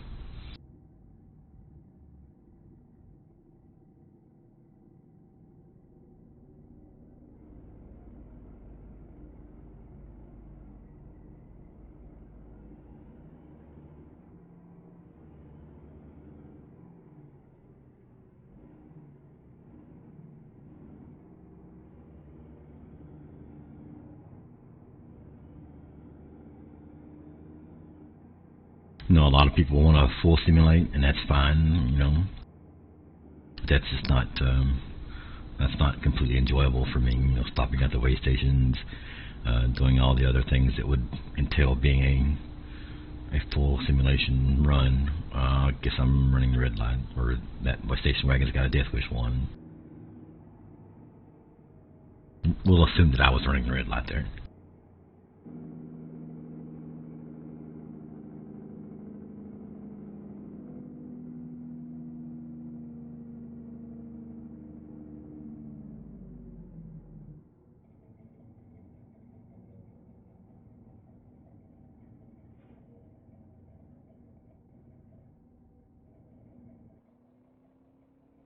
Went too far forward and can't even see the red light.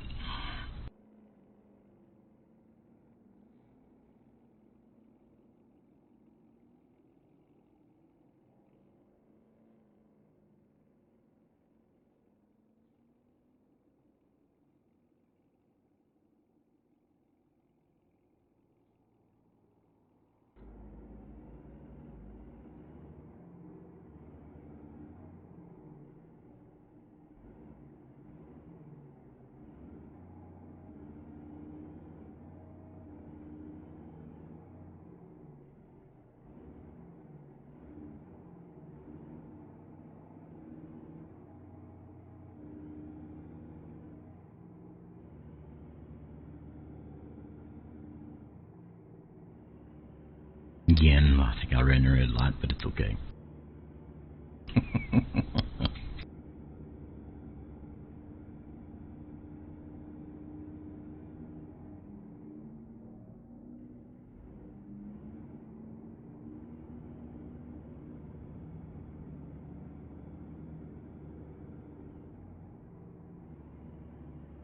We are on our way to Yakima. Shine crops carrying double weight triple articulated tractors.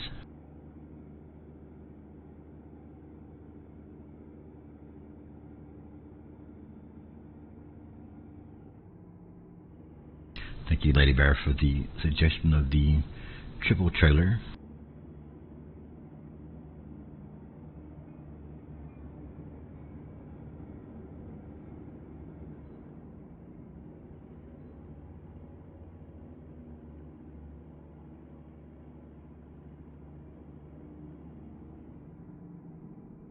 That's the, you'll notice the truck there went to the right by itself. I took my hands off the wheel for a moment.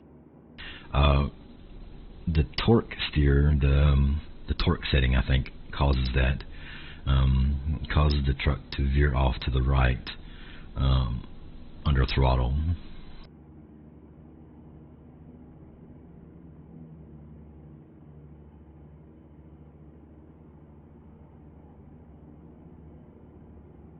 Hope everyone's having a good Monday morning. This is what is the third week? Third week of January already. Time is absolutely flying by. We've got some things coming up in the Bears Den Discord and Lady Bear Trucking in itself. The challenges, I'll mention both of those. One of them is a monthly challenge for the month of January.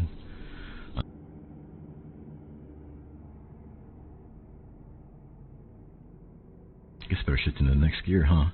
And then the yearly challenge, which is do 1 million miles non-speeding in Lady Bear Trucking. The Million Mile Bear Challenge.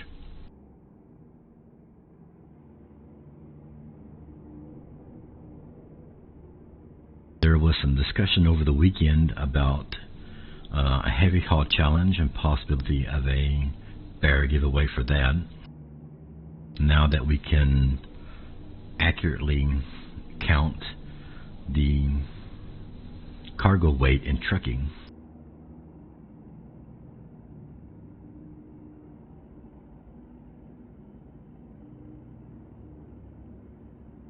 so that's probably coming up.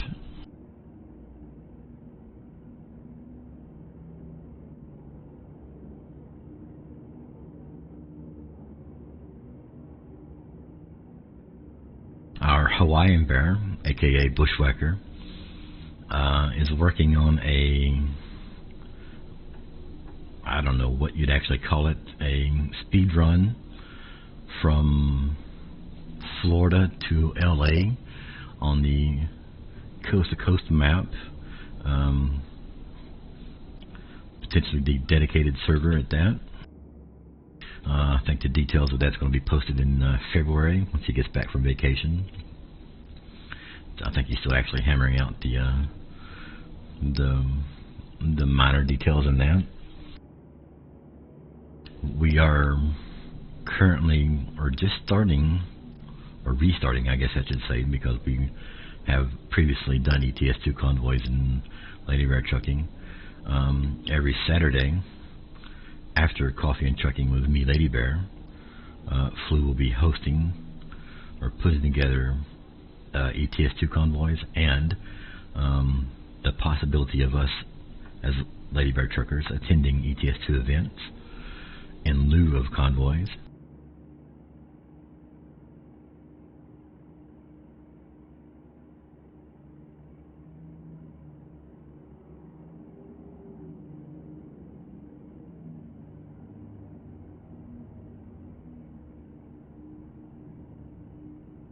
And of course, all this info can be found in the Discord, the Bears Den.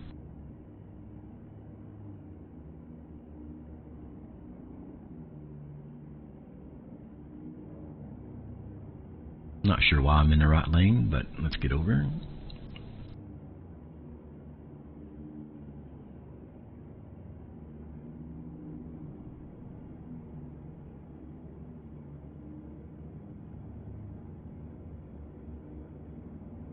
If you weren't here Friday night for the Friday night stream, welcome back, Castaway. The Discord was kind of alive with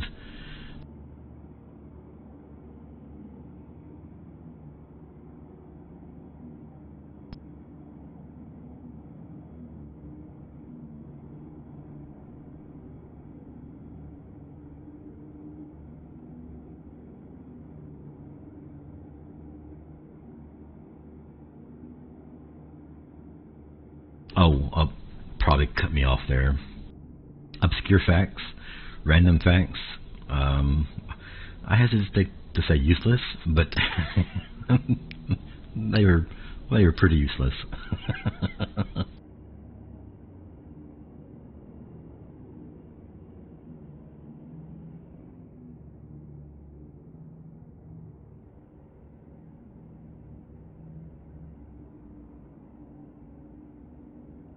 For instance, being able to tell if your eggs are fresh by dropping them in a glass of water.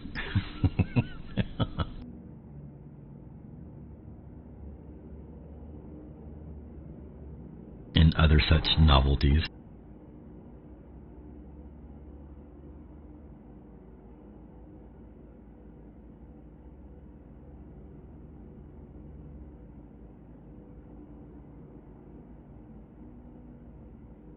Actually, I don't think it was. I think it's Voodoo that started it.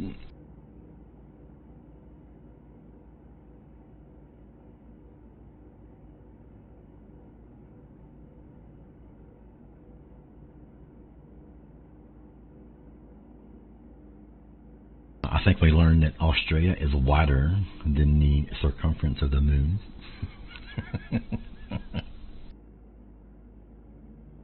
And I know you needed to know that, Castaway, so next time that comes up in a discussion, you'll know.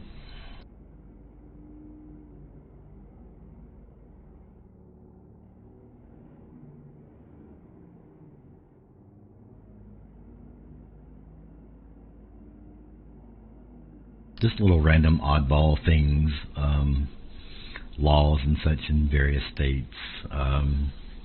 I never forgot what state it was, but it's illegal to throw a snowball at a tree, and that might have been Tennessee.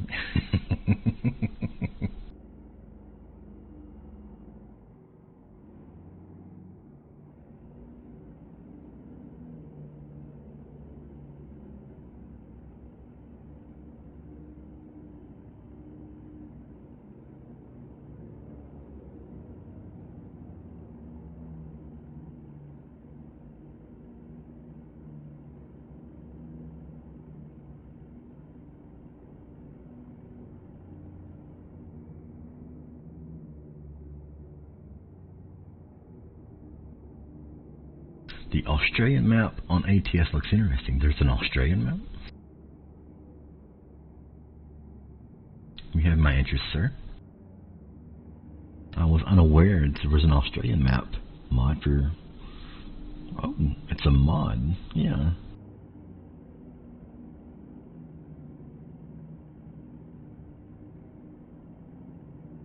Welcome to the stream. Heart Locker. Am I pronouncing that correctly?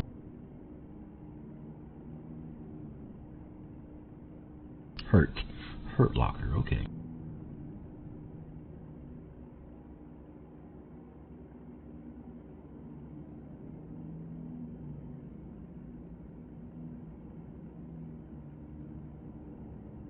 Is there a tunnel to Australia?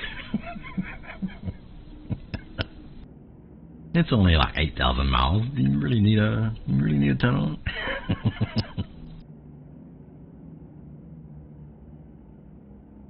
Just get Voodoo to fly us over there, Castaway. That's true. MDT said, well, actually he said the what do you call it? The what was the word he used? the the people in charge were in the tunnel, so lady, I guess specifically.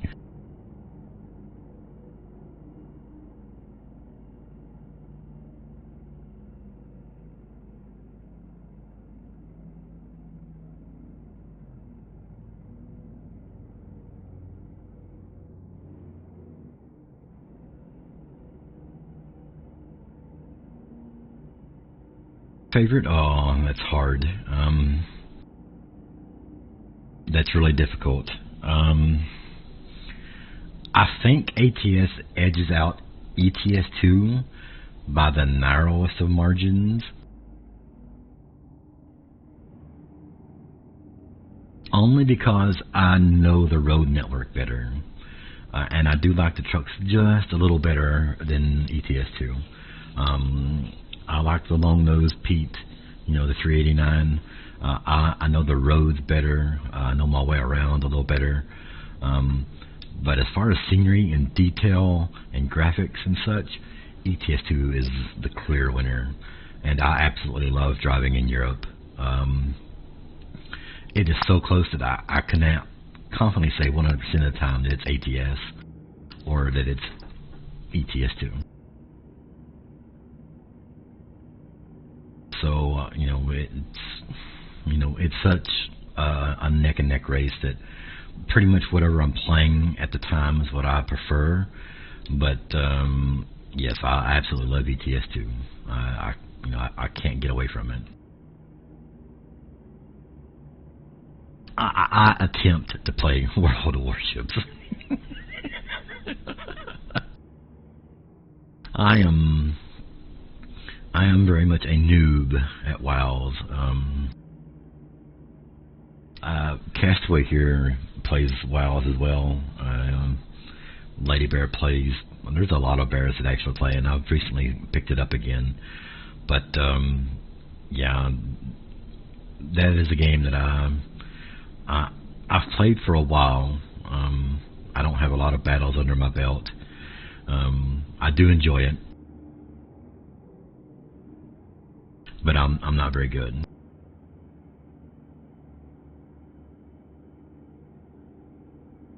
Now, World of Tanks is my jam. I've played World of Tanks since beta, so I really like World of Tanks. Really don't like the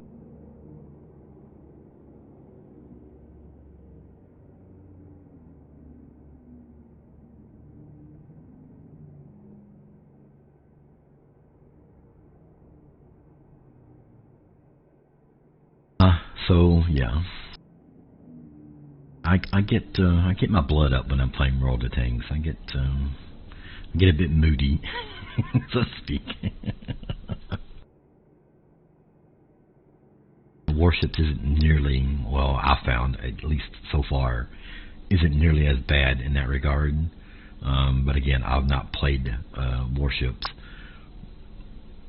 even 1% the amount of time that I've played tanks. I've got, I don't know, 36,000 battles in tanks, and probably less than 1,000 in ships. So, there's a huge difference in the amount of time that I've put. Yeah, a huge difference in the amount of time that I've put into both games. So, I do like ships though. I recently just started playing it again. Like I said, there's several bears that play. Castaway here in the chat being one of them. Lady Bear, Commando, Bushwhacker, Radiating, myself, John. So if you're looking for a few people to play with, feel free to jump in and holler at us. So do I. I use the Game Center launcher. I use their launcher to play warships and tanks.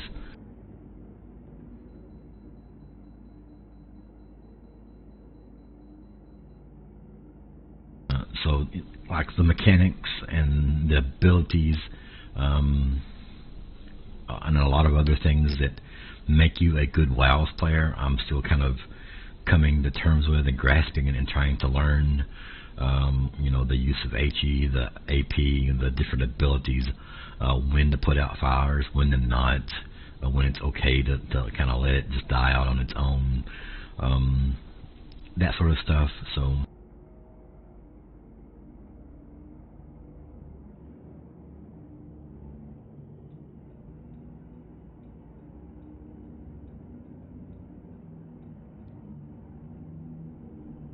yeah, exactly. And I don't mind it.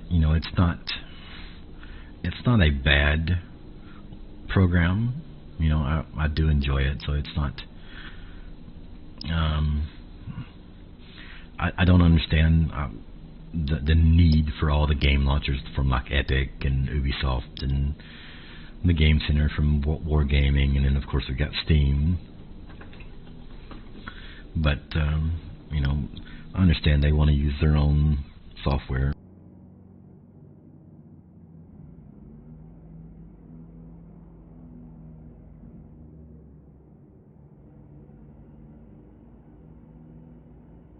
But if I dedicated some more time to World of Warships, I could probably get better at it. Like I said, I do like playing it. It's very, very pretty.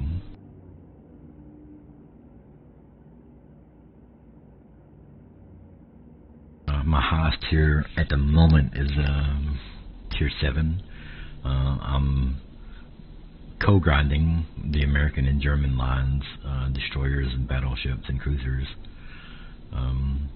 Probably need to branch out and investigate and test those other countries, other lines, like because the game is so similar to tanks.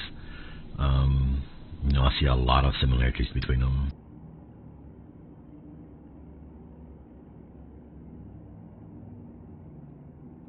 I have a few premiums as well. Nothing that I've personally bought. Premiums that I have were given to me by the game itself. So like the Italian, when they released the Italian line, was it last year? I think it was. They gave you, I don't know, a tier 5 premium or something. So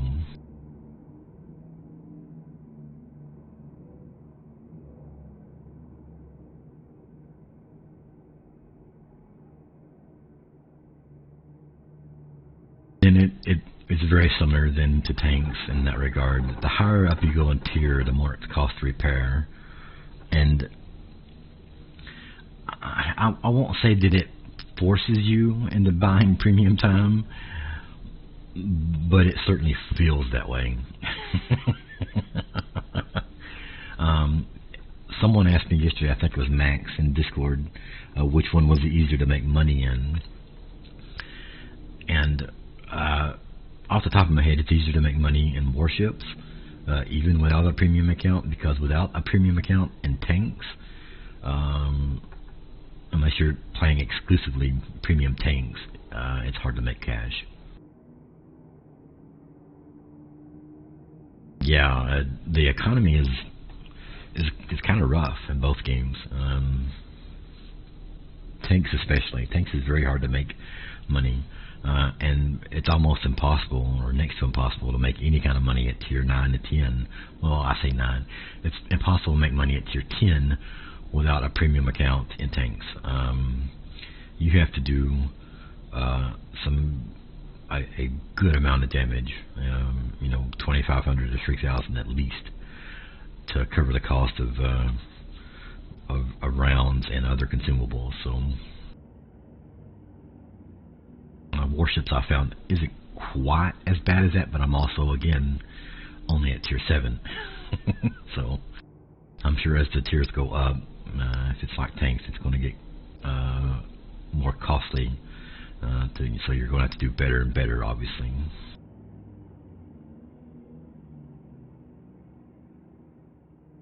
I know in tanks, the game really doesn't start, quote unquote, until tier, say, 5 or 6.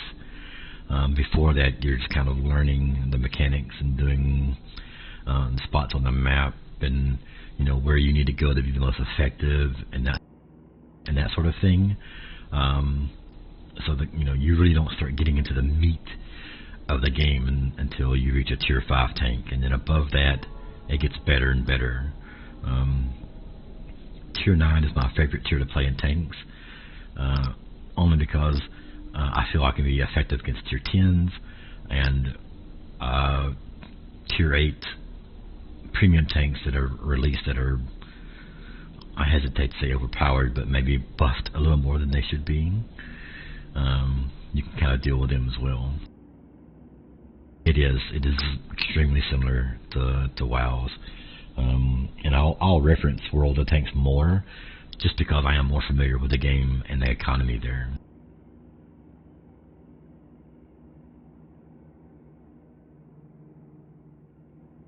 Absolutely, yes, absolutely, I can understand that. The most fun you're going to have in World of Tanks is going to be probably tier 6, and for me personally, tier 9. Tier 9 is a good mix of, I can still make a little silver playing the game, but I can feel like I'm most effective at tier 9. Tier 6 is probably the most fun tier for me to play. But yeah, I totally understand that. Tier 3 and ships being a lot of fun. I've had fun playing tier 5 and tier 6 and ships. And like I said, I've got several 7s. I think I've got a American tier 7 destroyer, a tier 7 American cruiser, and I just got the tier 7 German battleship, and I can't pronounce the name. The one right underneath Bismarck. So I'm slowly grinding my way up the lines, and it is a grind. By any definition, it is a grind. Tiers 4 through 8 are the best. Yeah, I can understand that. Like I said, tanks is pretty much the same. Anything from tier 4 to tier 8 in tanks is the same. Like I said, I enjoy tier 9 the best, but that doesn't mean that's where the most fun's at. The Genschau, whatever, someone pronounced the tier 7 German battleship underneath Bismarck. That's the one I bought last night.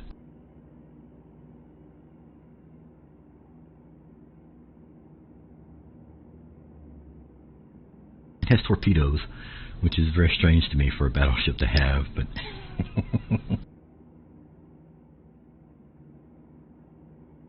tier 6 German cruiser. I've got that one too. I've got the Königsberg, I believe it's called. I like that ship actually.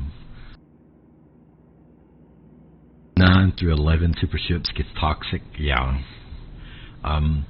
So basically, and again, I'll keep referencing tanks because ships is so similar, and I understand tanks better. Tiers 1 through 9 on tanks play a certain way. Tier 10 in tanks plays completely different. So it's almost like you're playing a completely different game because you're separating the cream from the crop at tier 10 in tanks. Because at tier 10, you've got people who have played the game mostly or normally for so long they understand the mechanics, they know how to play, if you get what I'm saying. They understand the map position, strategy, tactical advantages to have, this, that, what have you. So at tier 10, the game plays differently than, say, at tier 8, tier 5, tier 7, and so on and so forth.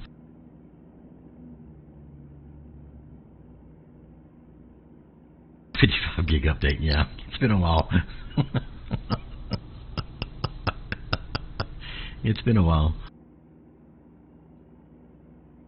So, playing against tier 5, 6, 7, 8, and 9, you're probably playing with you're playing with people obviously that played the game for a while, and there's going to be good players in those tiers as well. But once you hit tier 10, like I said, the game, it almost changes.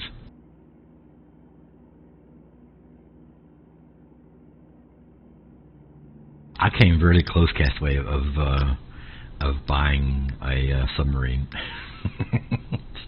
just to play it.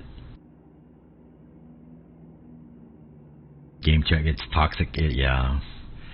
Well, you can't beat the toxicity of tanks. Don't do it, they're evil. I did just a minor amount of research on them, and reading them, the playstyle did not interest me, so I skipped them. I don't think I'm going to bother with them at all. They're in the tree now. They branch off at tier 5 for the Americans and Germans. That's the only 2 lines in the game at the moment, but you can get them now out from the tech tree. So I read the mechanics, and before that I was kind of interested in playing them. After reading that, no, I skipped it. I'm like, I don't want to. I don't want to do that. So I just went on and continued down the regular tree line. Not OP. Well, wargaming says a lot of shit that isn't true. I'll just tell you.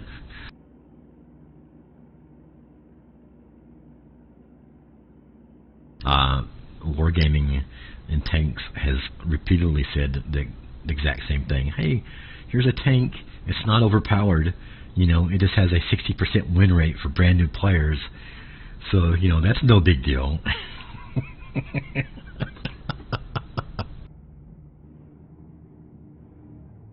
If you get into a tank and where an absolute brand new player can achieve 55% to 60% win rate, something's wrong. Okay? And I don't know how Wargaming keeps continuing to make that mistake, but they do. They'll put a tank into the game, and they're surprised, oh, well, I guess we have to nerf this because it's too powerful. Yeah, no kidding, you don't say. Really? How could that be a shock? I mean, even the numbers, looking at the stats, people could say, oh, that's overpowered. Why is this being released into the game? And it still gets released. It amazes me that that's a pattern that they repeat over and over and over.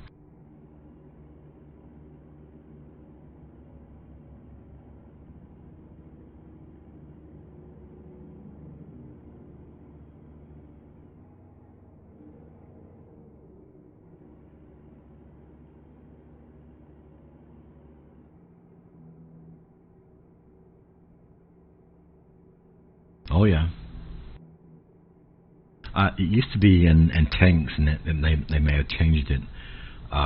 If you bought a new tank, whether it's from the tech tree or the premium shop, your first matches would be against same tier or lower tier.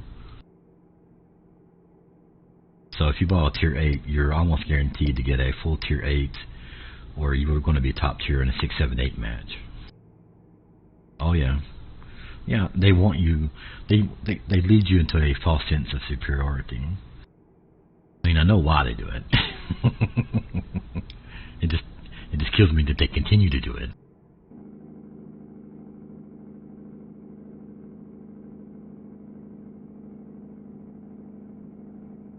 So I don't know. Probably 3 years ago, maybe even 4 years ago now, they released they reworked the Russian tank destroyer line.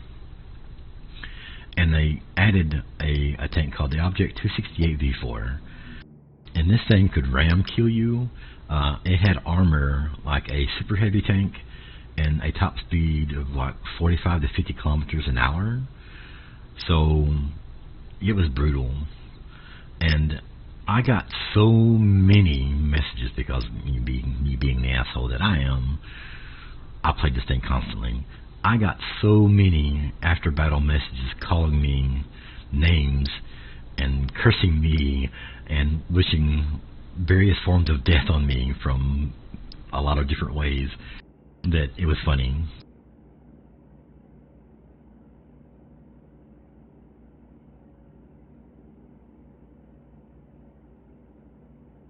You do. These names were a lot worse. A lot worse. Let's see, let me catch up here. I think the last boat you bought was the Atigo. Me too. Commando. I'm not interested in premium ships, in World of Warships. The free ones are more than enough for me. For ships, if you're in a tier 8, you'll be in a tier 10. Yeah, they do the same in tanks.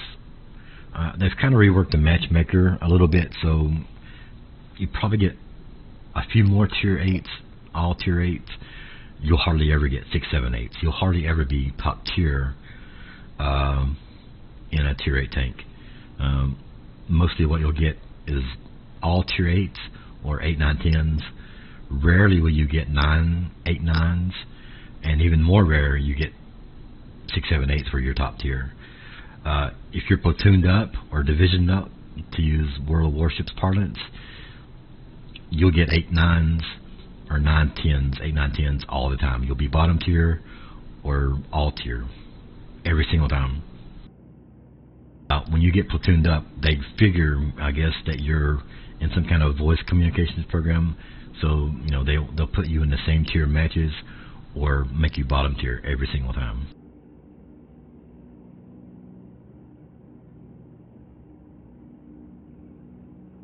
Warframe. I've never played Warframe. I've heard of it. I've watched people play it. I've never played it. But yeah, I don't know. It's wargaming's practices in releasing tanks and ships. Something to be desired for the most part. But like you said, they'll continue to do it. They'll never stop doing it. It's, you know, at this point, it's their business model. Hey, let's release this overpowered ship, this overpowered tank. We'll let it sit in the game for 6 months. Then we'll nerf it. You know, they do that every single time.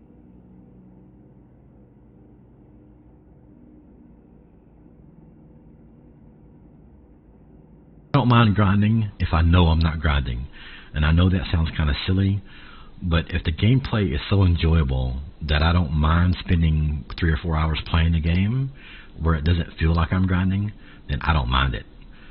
There are some games that make that very, very, very evident that you're grinding, and they make it hard, and it's difficult to sit through that for hours at a time. For me, War Thunder was like that. War Thunder made it feel like a grind every single time. Tanks wasn't so bad. Tanks is grinding. Ships is grinding. I mean, anything with a tech tree or that sort of thing is going to be grinding. Star Trek Online wasn't so bad at the beginning when I started playing it, but it got kind of grinding before I quit playing it. Lord of the Rings Online, it's grindy-ish, leveling up, but by and large, War Thunder was the grindiest game that I ever played.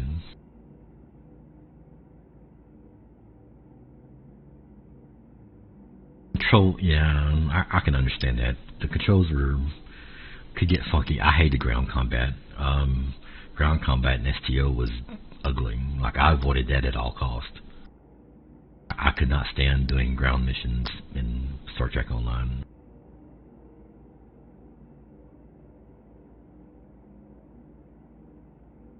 We're just so clunky.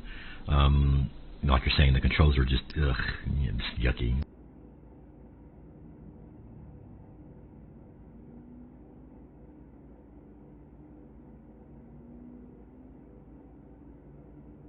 The thing that really finally turned me off Star Trek Online, and I still occasionally play it, I'll download it every, I don't know, 6 months to a year, play it for about a day and stop, is there was always a release of a brand new weapon or a console or whatever that made that the meta. Like, you were always chasing that different damage type. You were always chasing, oh, well, you need to buy this ship, this premium ship, to get this console, because this console is going to kick everyone's ass, and you actually need this to be competitive. That really annoyed me. That's what really turned me off Star Trek Online. For the longest time, you know, the weapon types, phaser, disruptor, antiproton, so on and so forth, were all basically equal. They all had their different procs. They all did different things. Like phasers would take a random system offline if you critically hit or whatever. Disruptors did this. Antiproton did this. Yada yada yada. Plasma caused fires, so on and so forth. So for the longest time, although different energy types were basically the same, but then they started getting into these random energy types that became increasingly more powerful, and you almost felt the need to change your entire ship layout and the consoles that it used to boost those different energy types. So it's a constant change of, okay, for this first 3 months or this first 6 months of this year, you're going to use phaser, but we're going to release a new race or a new ship that uses antiproton, and it's going to be super powerful, so you want to switch to that.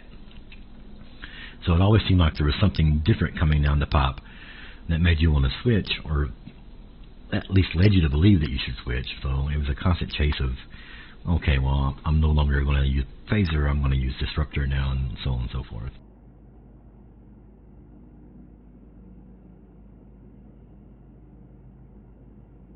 Because in my head, I always wanted to be a contributing member of the team. So, you'd get 3 or 4 of your friends together in your ships, and you'd go and do fight the Borg or whatever. You'd do some kind of random PvE mission.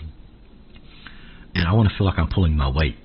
I want to feel like I'm effective when I'm fighting, so that, my team or I don't feel like my friends are carrying me.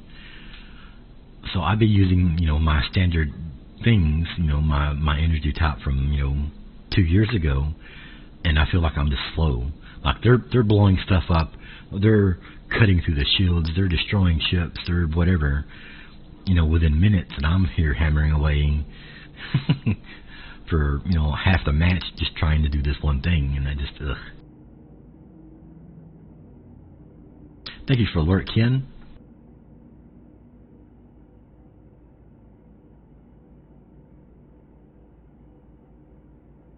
So, yeah, it was, chasing different things. I mean, it's part of the game, and I guess I enjoyed it. But like I said, I still play it. I'll download it from time to time and play it for a while, then I'll stop.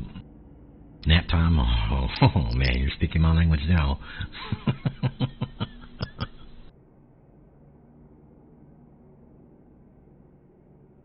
We are just over, or just under, pardon me, 140 miles from Yakima, Sunshine Crops.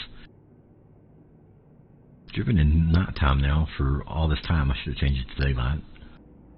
I do apologize. Y'all aren't seeing a lot of scenery here at nighttime.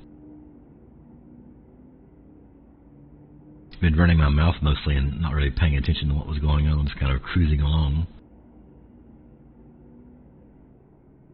Of course, the bus wants to, 20 miles per hour on the interstate.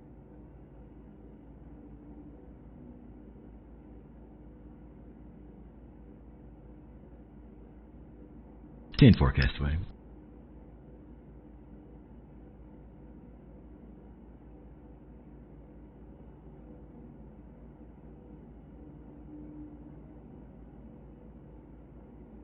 Phone keeps ringing. Well, that's what phones do, Castaway.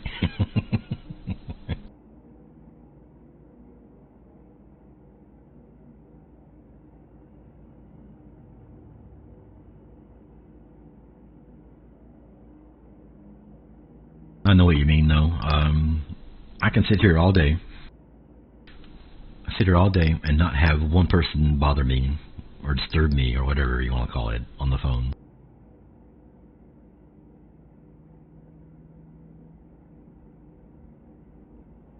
The moment I start doing something, though, the moment that I get busy driving or watching a movie or just anything, the phone will start ringing.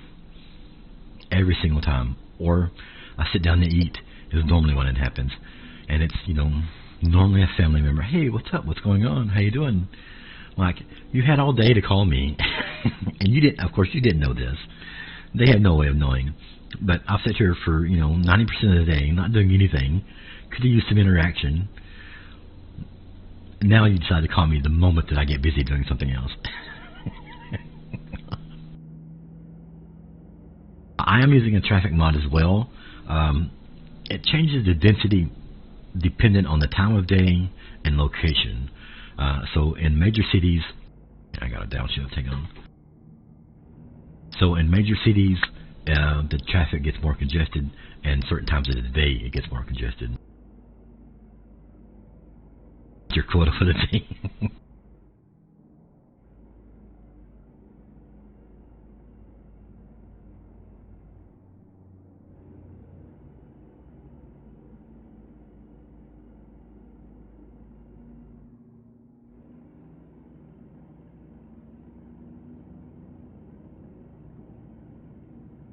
Yeah, I forgot the name of it, but it's actually really nice. The only thing that doesn't change is the AI, which is unfortunate. But so you get around major cities, towns, whatever, you'll have more traffic. You'll have more traffic depending on the time of day that it is, so on and so forth. It's really nice.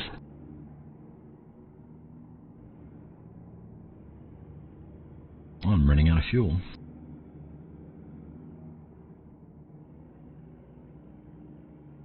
I think I'm going to make it though.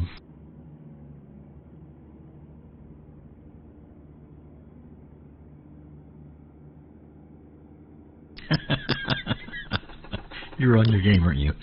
Yeah, Mom, I was.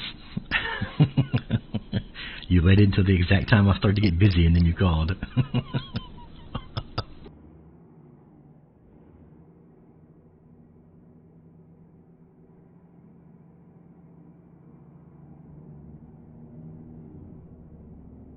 That's usually how it works for me too, Hurt.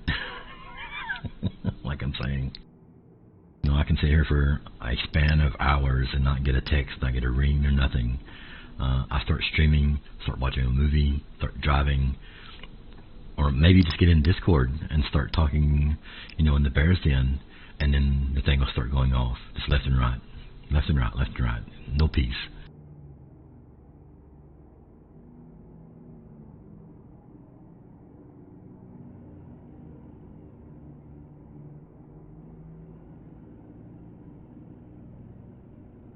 To get over in another lane, I got a exit ramp up here.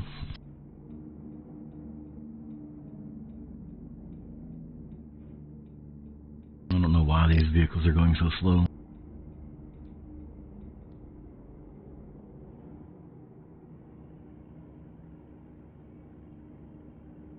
They kill me with the speed, they really do.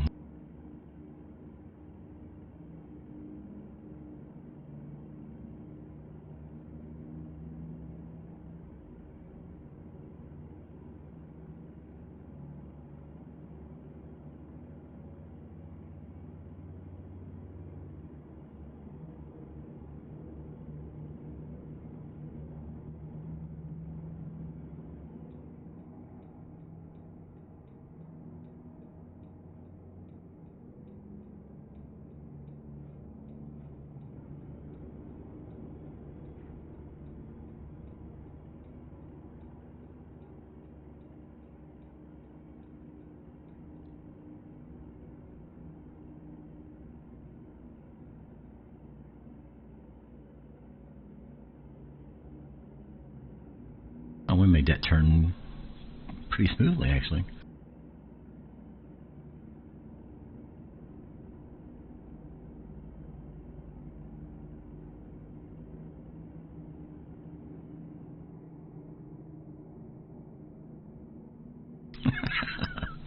Talk for 10 minutes, and yeah.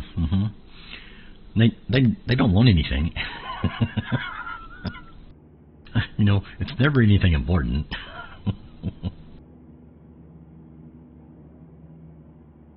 Some random question that they had, or just a, I don't know, touch base kind of deal or whatever. And I mean, it's fine. I mean, I understand it, but still, you know.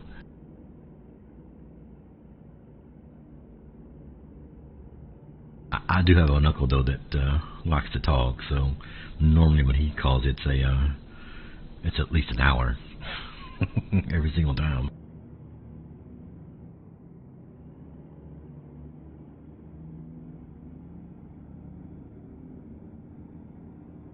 That does make a difference. That actually makes a huge difference. All my family lives within 5 minutes of me, 10 minutes of me. So, well, I say that. We live in close proximity. We don't live anywhere close to that far apart. So, within 30 minutes, I could be at any of their houses. No problem, easy, no problem. Living that far apart, yeah, it's a bit different.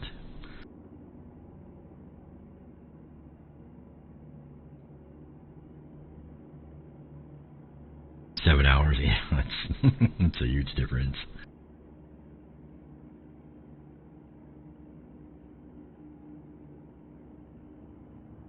The furthest my uncle lives, the furthest uncle that I've got living close to me is, I don't know, probably a 20-minute car drive. So, he lives about 12 miles out of town. So, he's still relatively close.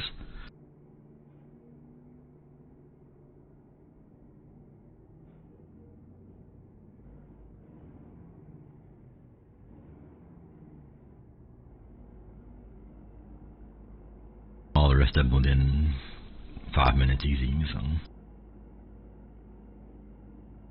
yeah, that does have some bearing on the thing.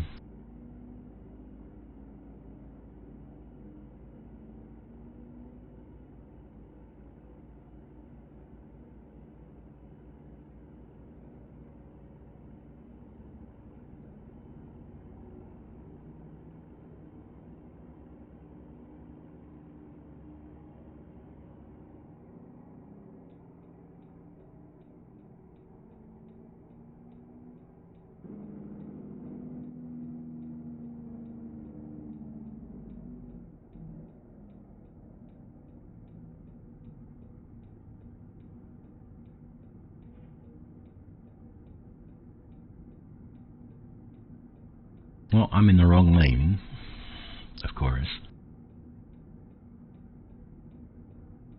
Probably won't get a chance to get into that lane at all.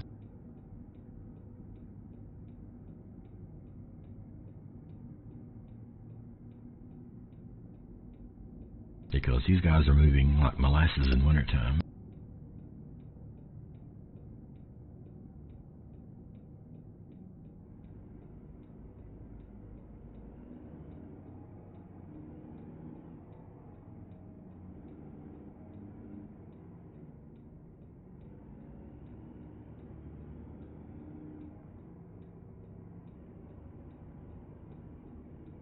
See if I can do this without hitting anybody.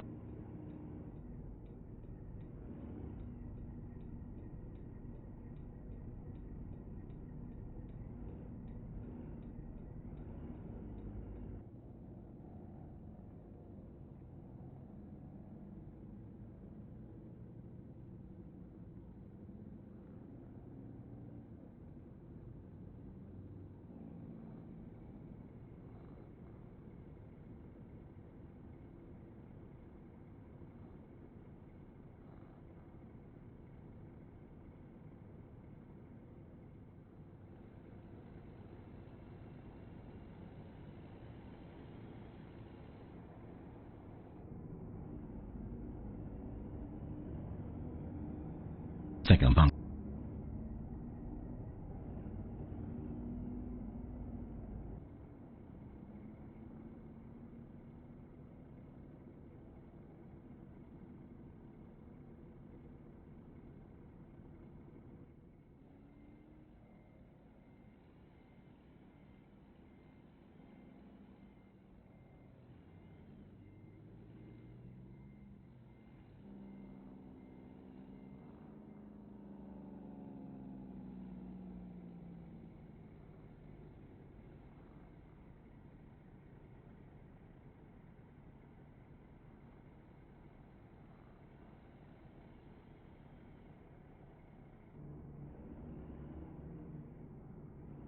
I think I got out of it. Hey.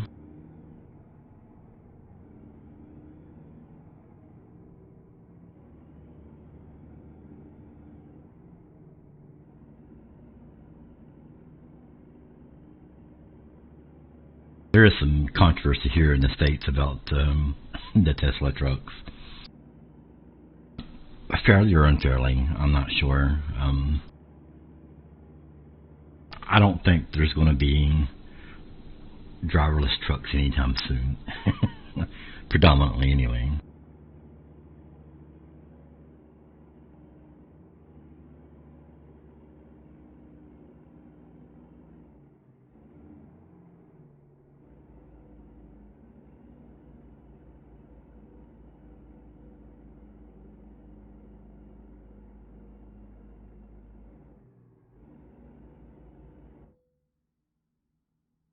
Uh-oh.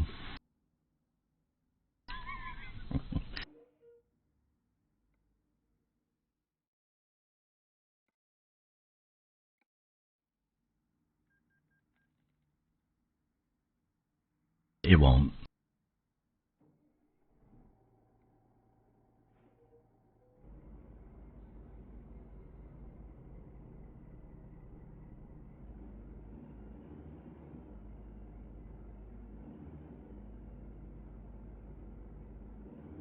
There's no way, Castaway. It just won't.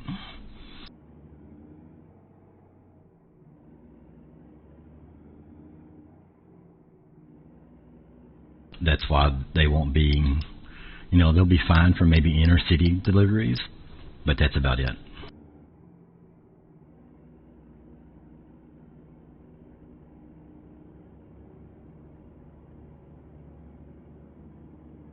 They won't be on the roads like people are thinking they will be.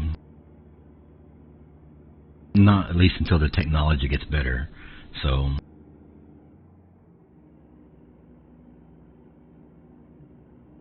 they're not going to be there's not going to be a bunch of electric trucks running around on the interstates like people thought, 50 years ago when they imagined the future. At least not in our lifetime.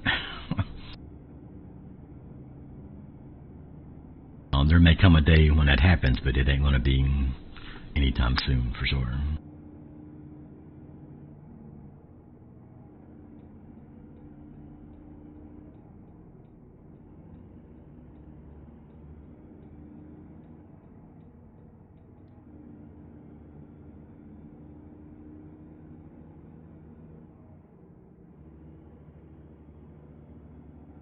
And for one of the reasons, like you're saying there, just the strain on the electrical grid is enormous. I mean, it just won't happen.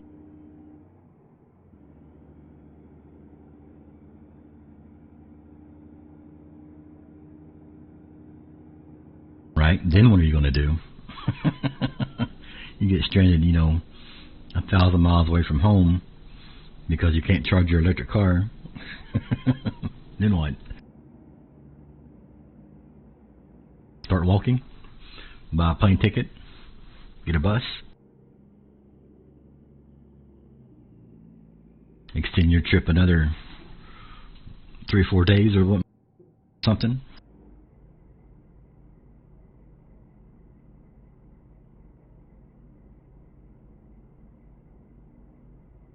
Yeah, it's just not going to be. We probably need a better system, but it's not going to be electric trucks.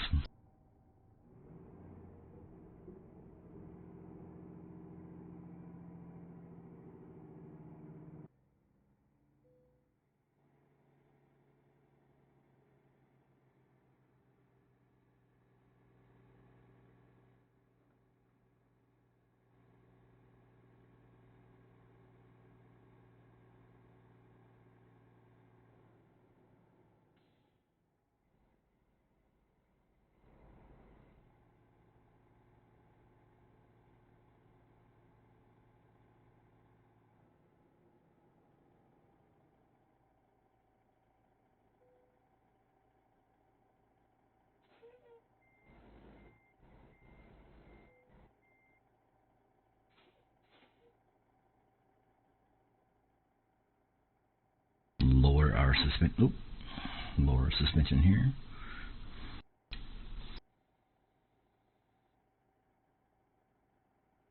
Shut it off and unload.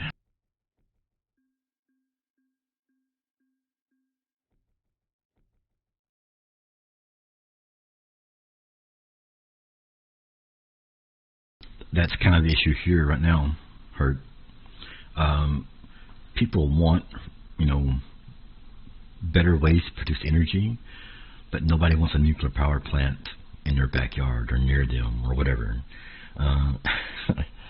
They don't want windmills and solar farms and that sort of stuff near them because they're unsightly. And you can't have it both ways. Like, if you want this renewable energy, if you want a good energy source, then you've got to, give up your beautification around your home or near your home to allow these things to be built to help. And they don't want it. But they want, cheaper electricity. They want whatever, but they don't want to sacrifice anything for it. So, there's an incident in the 70s called 3 Mile Island here in the United States that really harmed the nuclear power reactor plants and electricity generation here in the States. And since then, everybody kind of shy about building plants here. But it's a good source of electricity. It produces a lot of electricity, but people don't want it near their homes because of the potential dangerous issues that arise from having such or near them.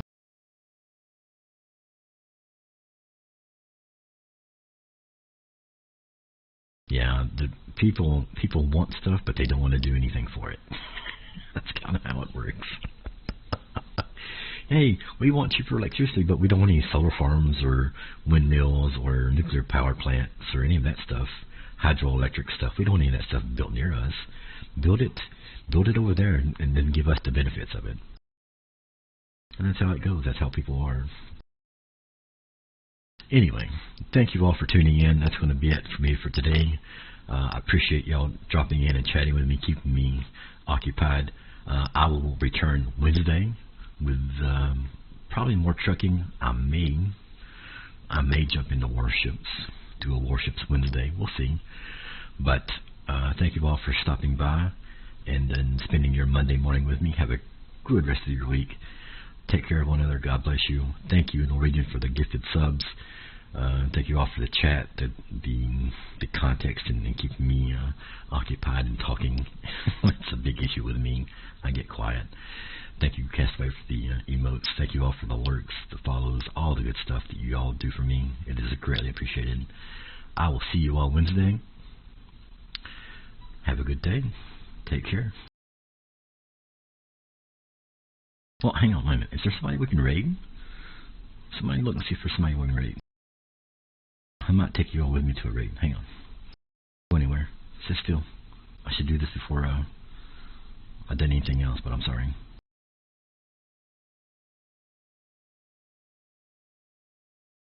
Oh, yes. Hang on. Y'all hang with me for a second here. Sorry. We're going to raid a fellow bear here. Norwegian bear. Jack 921. JCK 921. Y'all go with me. Give him a follow if you haven't already.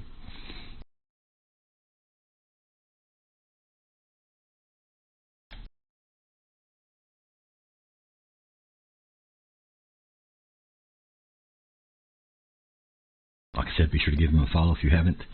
This is Fellow Bear, aka Norwegian Bear, JCK 921. He's playing ETS2, looks like. And I will see you all later. Bye bye bye.